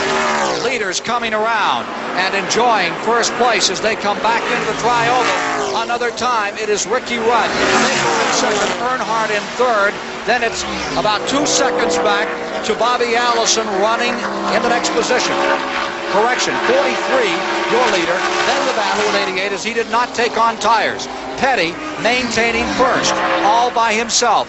Question being, can he stay there till the finish? Well, if he runs out the race now, he's got another 23 laps to go, and he's already done about 30 laps on those tires, so they'll still only end up with about 50 laps on them, which is no real problem. They won't wear out, but they just won't be quite as quick as the tires on those new cars.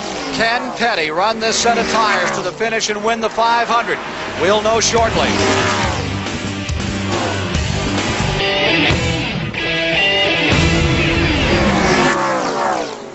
A piece of pit stop strategy by number 43, Richard Petty, may be the catalyst that gives him a victory here for the 7th time in the Daytona 500 this afternoon. Right now, he has the advantage.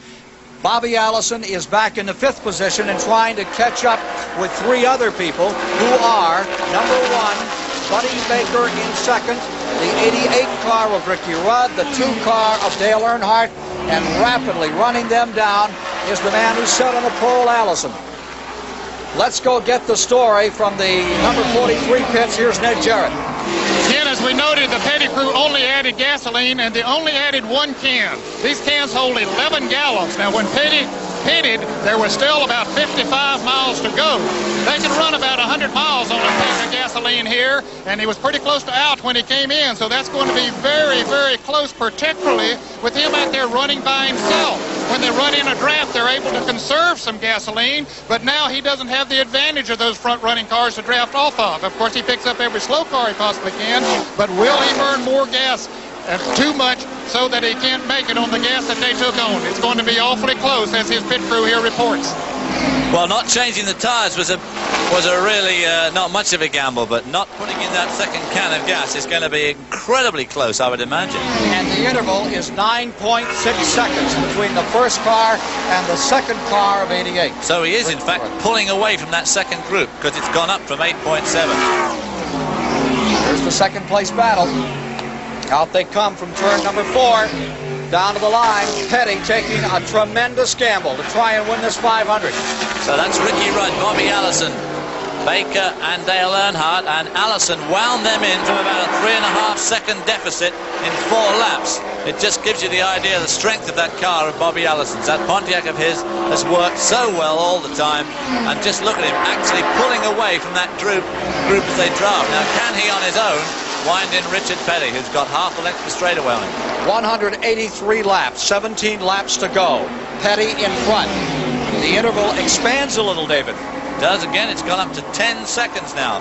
But Bobby Allison is leading that group now. Can he, in fact, help to wind them all back up to the back of Richard Petty, make this an incredibly close finish? And of course, as far as Richard's concerned, he may not even make it to the finish.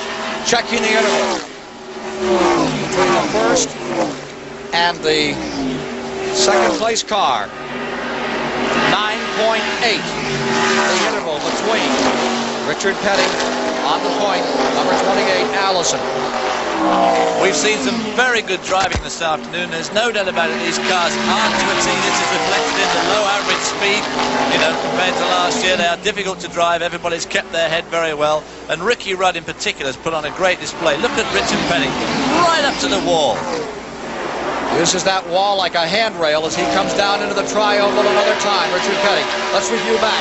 In the 6th position at this moment is car number 90, Jody Ridley. In the 7th spot is the number 9 of Elliott. Then a lap down is number 75, Milliken, in 8th. Elliott Forbes Robinson is 9th, and we have an update on that report. At the present time, they are now showing in the 6th position Elliott, 7th position Ridley, 8th position to Yarborough, 9th position to Milliken, and 10th position to Stan Barrett in the Hal Needham car. The 11th position to car number 57, Bill Ellswick, and the 12th position belongs to Donnie Allison. 167-mile-an-hour average as Richard Petty rolls the dice pretty hard against the concrete, gambling to win this Daytona 500.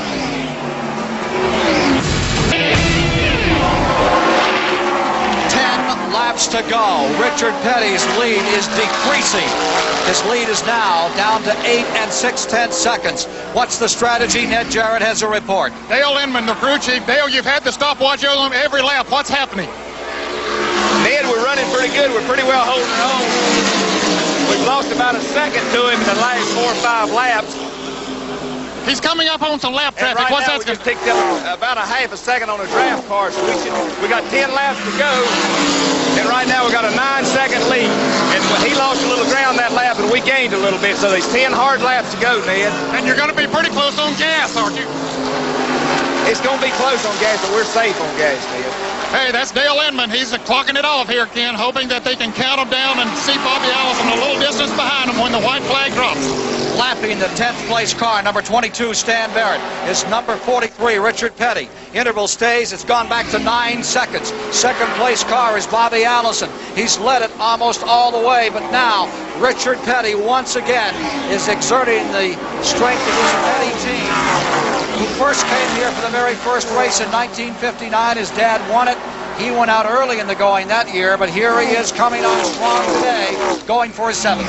And we saw the blue flag. Harold Kinder waving the blue flag at this flock of slower cars, and Richard Petty's got to wind his way through, going high through turns 1 and 2, onto the back straight.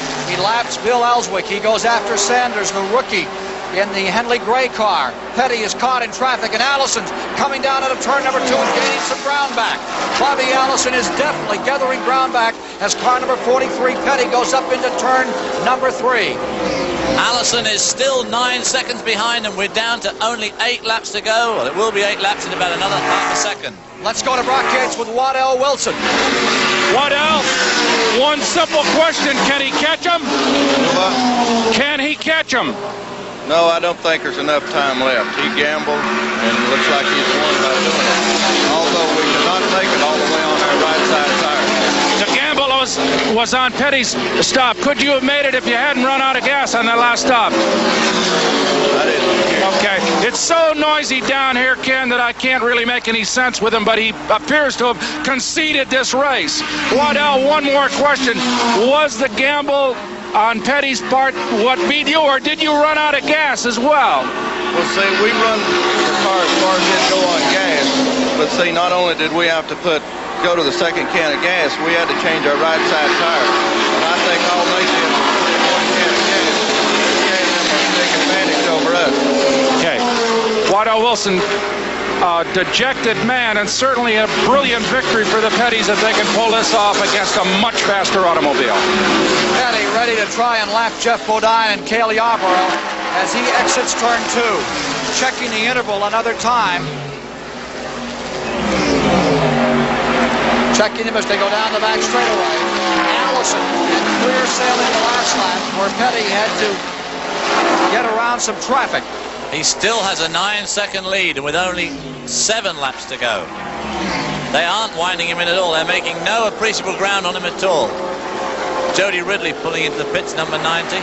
Crowd in 7th spot. Just can't believe this one. It looked like it was going to be Allison's almost all day, but in the last moments, it was in the very last lap in 1979 when Bobby Allison, Donnie Allison, Cale Yarborough, remember it was Bobby and Cale that were involved.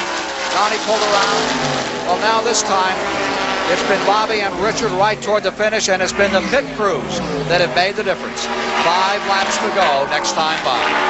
I'm not counting the fact that Richard Petty has won this race yet, because there are 5 laps to go and no race is won until the checkered flag is dropped. But if he does win, it'll be absolutely unbelievable, because the Bobby Allison Pontiac has been the strongest car all month, and it was clearly the strongest car in this race so far, having led 117 laps. Petty comes across the line. We're checking on that interval back to the second place car at the last. Allison. Interval stands at 8 7/10 of a second. 8.7 laps running down. Working the 196 right now. And Buddy Baker and Dale Earnhardt, for some reason or other, have dropped right off the pace. And it looks like young Ricky Rudd could finish up a very strong 3rd in this race. It'll be a great race for the Gardner brothers. Richard Petty sitting in there, looking unconcerned in that close-up shot, but just look how high he gets in the middle of turn 3 and 4 there. Nobody runs closer to the wall than Richard Petty. No one uses the tri-oval like Richard Petty. He likes to pass there. Oh, there's the signal. Harold Kindred putting out the marker to Richard Petty. 4 to go. Into turn 1. Again, runs through turn 1, goes in low, comes right up high. There's Allison running in second. Interval staying now at about 8 5/10 of a second. There's Petty out in front. Richard Petty and his crew. Interval comes down, it shrinks a little to 7 6/10 of a second. 7.6 now the interval. Allison is going all out to try and catch Petty. Absolutely willing that car on at this stage in the game. Foot pressed, absolutely mashed to the floor. We heard Lenny Pond say he couldn't run more than 5 laps wide open around here. You can rest assured that both Richard Petty and Bobby Allison are going around this track absolutely full throttle all the way. And whoever's got the best chassis set up is getting through these turns best, losing less speed and pulling down the straights faster. There's Bobby Allison trying for his 62nd career win in this Daytona 500. Looking up from under as we look at the interval another time. It's down to 6 9/10 of a second between 43 and 28, the second place car. There you see Rutherford, who's running back in 12th. Richard Petty going for his 193rd career win in Grand National racing. And still to come. There's Allison coming to the line as we check that interval another time. It continues to shrink, getting closer all the time. It's now 6.5 seconds, but time is running out. A brilliant maneuver by Dale Inman and Maurice Petty may have given their cousin and brother, respectively, this Daytona 500. Well, a lot of it depends on the driver, too. Richard must have said to them, don't change the right side tires. He must have told them not to change them. He was happy with the way it was set up. And that's what he told them to do, and they didn't. And they did a 6.8 second pit stop, and that's what's given him this race. It looks like he's going to win by about 6.5 seconds. White flag coming up. 1 lap to go for Richard Petty, who looks like he's on his way to his 193rd career win. I'll tell you, I want to be there the day he wins 200. The crowd up on their feet. One of the most beloved race drivers in the history of the sport. Going down into turn number 2. You are watching an incredible moment in the history of motorsport. Here is a man winning the most difficult, the most prestigious stock car race there is. For the 7th time, Bobby Allison. No-win situation. The sort of strategy he pulled here is like sinking about a 90-foot putt to win the U.S. Open by 1 hole.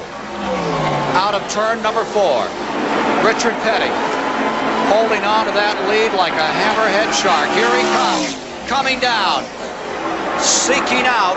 And is he slowing down? Is he running out of fuel? He's coming across the line slowly, but he takes the checkered flag. And a car is in the wall. Stan Barrett has crashed just at the finish. Number 22, Barrett, has walled his automobile. Richard Petty has won it. Right at the finish, Stan Barrett has crashed car number 22. He's all the way up against the wall in turn number 4, coming right down by our camera, holding it up there on the wall. He was running in 10th position. We have a replay of that incident. There is Petty, the winner. We'll meet him in victory lane in just a moment. Let's take a look at what happened to number 22, way down to the bottom. Oh, he got on the apron at the bottom of the bank, and that's just absolutely fatal. Sent him straight up into the wall. It looks like he'd already hit the wall once and sent him down to the bottom. What a shame for Stan Barrett. Turn 4, last corner, last lap. Boy, I mean, that is tough to take. The crowd up and waiting now. Stan Barrett's going to drive this car across. He slid it all the way down the wall, stayed in the wall, and he's going to come across the line. How about that? His first Daytona 500. Looks like he's still going to finish in 10th position. Stan Barrett is coming across the stripe. That's all right. The crowd is awaiting Richard Petty. Here he comes in, and what a response he is getting from the 100,000 gathered today.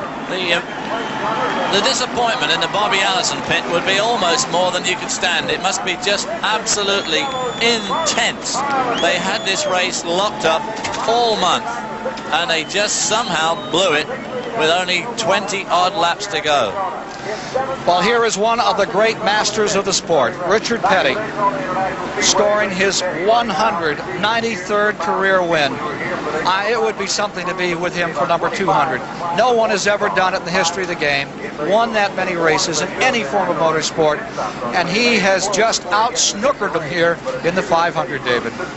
Well, he's only got 7 races to go to that magic 200. Boy, what a figure. Some people are happy if they win 2 races, and here we have a man that's won the Daytona 500 7 times, and nobody else has won it twice. We'll try to give you in just a moment a rundown. There's Ralph Salvino from the sponsors of the organization. He has been a big Petty enthusiast for some 20 years in the blue jacket. Has won the Daytona 500 twice, and Richard Petty has now won it. Well, this right by Allison's pit. He'll go right by Allison's pit to go into victory lane. Happy family. Linda Petty. Richard is now a grandfather, you know, and I'm sure that the youngest member of the Petty generation is watching this one. Oh, he's probably here at the race. He hasn't missed one. He's about 4 months old. I think he's seen 2 or 3 races. Absolutely incredible. Ralph Salvino looking through the screen at Petty, telling him what a great job he's done. And Ralph, of course, obviously extremely pleased. Well, this is the one they all shoot for.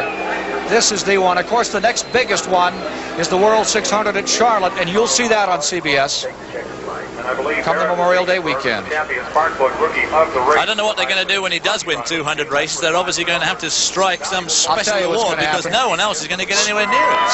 Sports Illustrated is going to have to put him on the cover. He's never been there, and there is one of the great sportsmen, one of the great race drivers of our time. Here he comes into victory lane. He certainly deserves a cover of Sports Illustrated.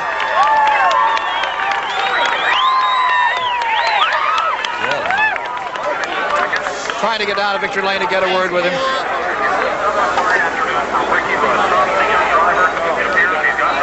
The history of this Daytona Speedway is much the history of the Petty family. Let's go to Ned Jarrett. When Richard Petty comes into victory lanes, he brings a crowd with him. No race driver has more fans than this fella. As he cries out, he flashes that big smile. Richard, you pull one on. Yeah, Dale and them just out-figured them a little bit. You know, we run all day long. We run with them. We couldn't outrun them. They couldn't outrun us. And they just outsmarted them in the pits, and that's what won the race.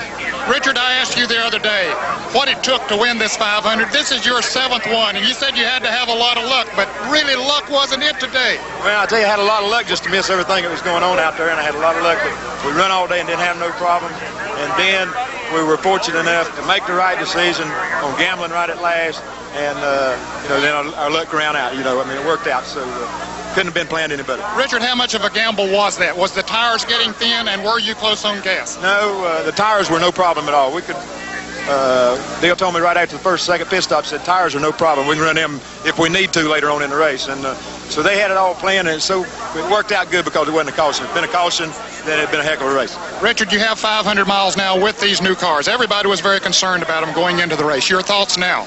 They're still terrible, terrible squirrely. And I tell you, I'm not a whole lot better than the rest of them. I think that by myself I was pretty good, but when I get with 3 or 4 of them, it was really bad. But I wasn't as bad as some of the rest of them. Why are they so squirrely, as you say? It's just aerodynamics, just the way the car's made, and there's just not a whole lot we can do about it right now. We'll work it out.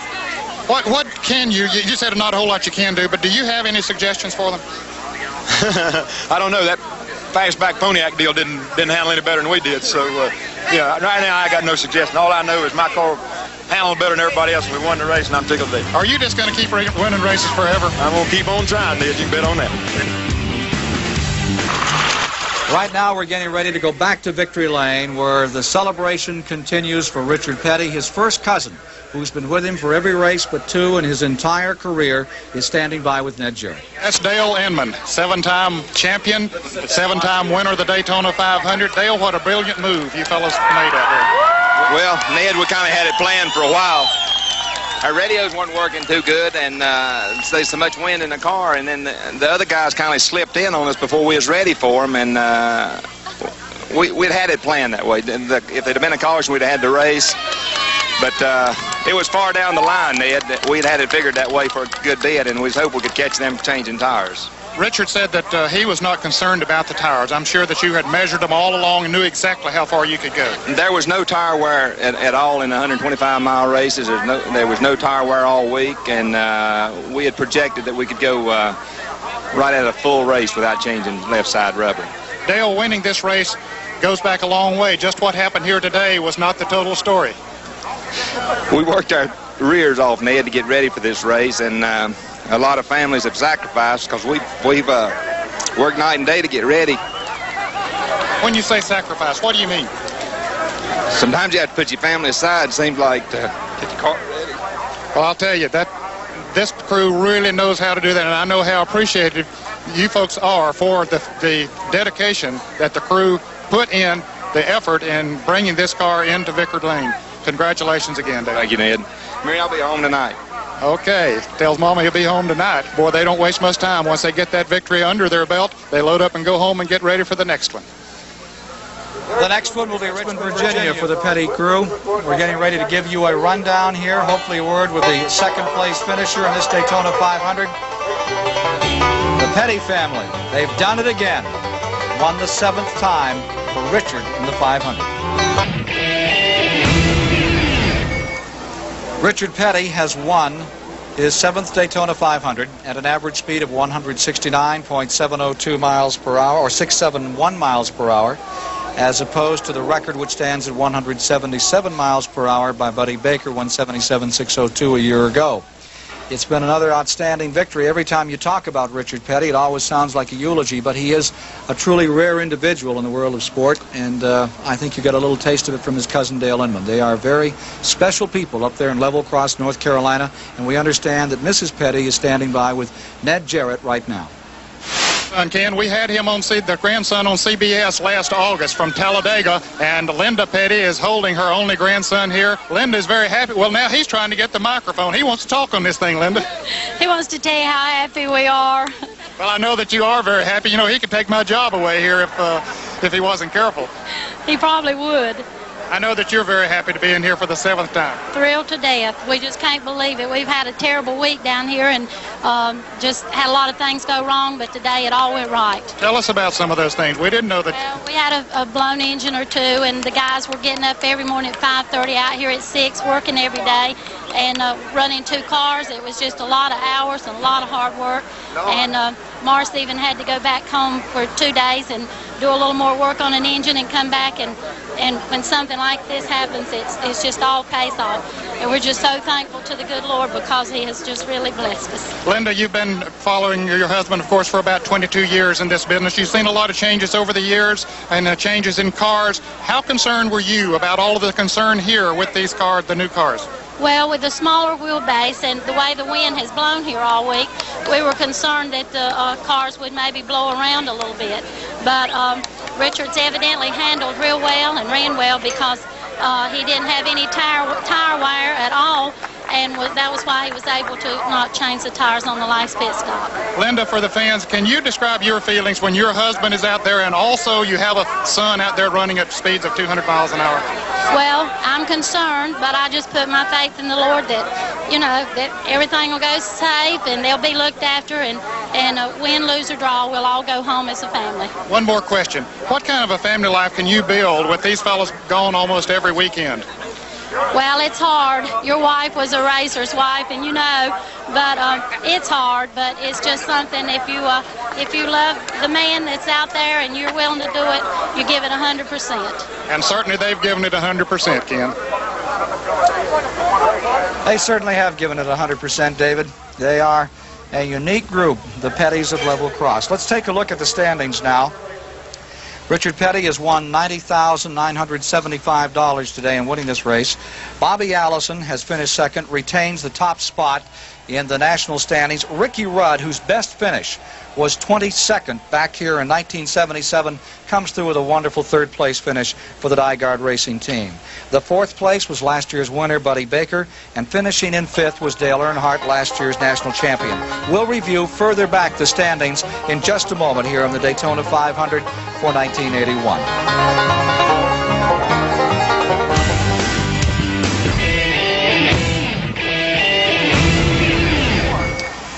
Petty, Allison, Rudd, Baker, and Earnhardt.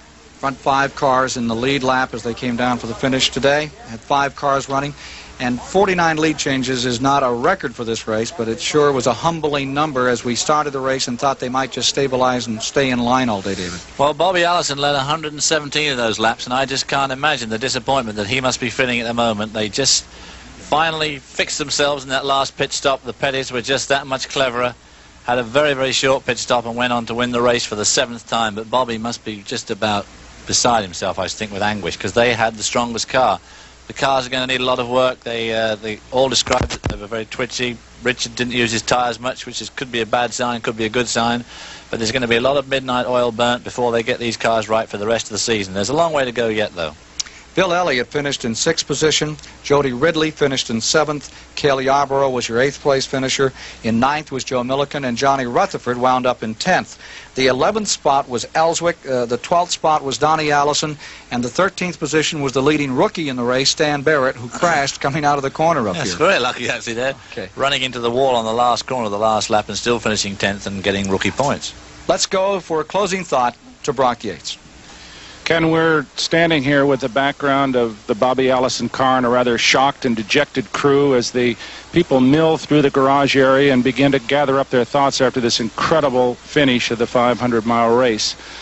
I think of yesterday when it was pouring rain here. We'd canceled a major event. There was no opportunity to test these cars. Throughout the month, as you know, there's been uncertainty and real fear with these automobiles, and as skittish as they were on the racetrack, NASCAR tried very hard to correct the situation. They permitted 2 running rule changes with the spoilers to stabilize the automobiles. But still, as this race came down to the green flag, there was great apprehension here. I'd never seen it before. There was an ominous tone about this. And this is the most safe, the most well-run motor racing in the world, and yet there was a feeling that maybe people were losing control of it a little bit. Suddenly, this race unwound with almost no accidents. A marvelous testimony, not to the machines, but to the men who controlled them all afternoon.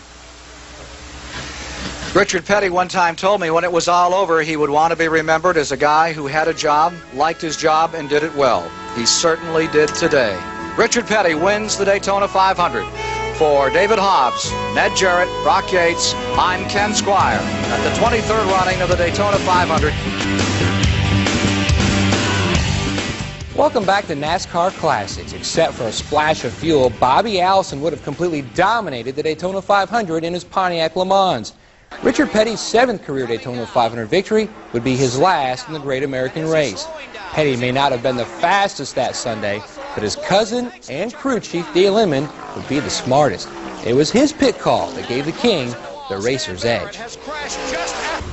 One thing about racing, it's hard to sit down and do like the coaches do at the sidelines on a football game and have your play, because you can have all the plays you want to, and just one little incident or a caution flag a lap before what you figure or a lap after. So you got to be very versatile and make a quick decision on whatever the circumstance. And that's what Dale done. As quick as Bobby made his stop and he seen that he changed tires and stuff like that, he said, if we can run another lap or 2, then we can make it on Dale. And he was that close. I mean, if we'd have stopped a lap earlier, we wouldn't have won the race. A change of pace here for the Petty crew. They're only adding gasoline and either way, a very quick pit stop. What strategy? We'll see how it works. Coming off the 4th turn, the last lap thing ran out of gas. And is he slowing down? Is he running out of fuel? He's coming across the line slowly, but he takes the checkered flag. And I never said anything to anybody. I just went ahead and done the whole deal because I didn't want to make a spectacular deal out of it. You know what I mean? One of them guys think we had plenty of gas. The victory was Buick's first NASCAR Winston Cup win since 1955. But it would be the final checkered flag for the team of Richard Petty and Dale Inman, as Dale decided to leave Petty Enterprises after 92 career wins together. It was the end of an era when Inman joined the Rod Osterlund team the following week. For NASCAR Classics, I'm Matt Yoakum. Thanks for joining us for our look back at the 1981 Daytona 500.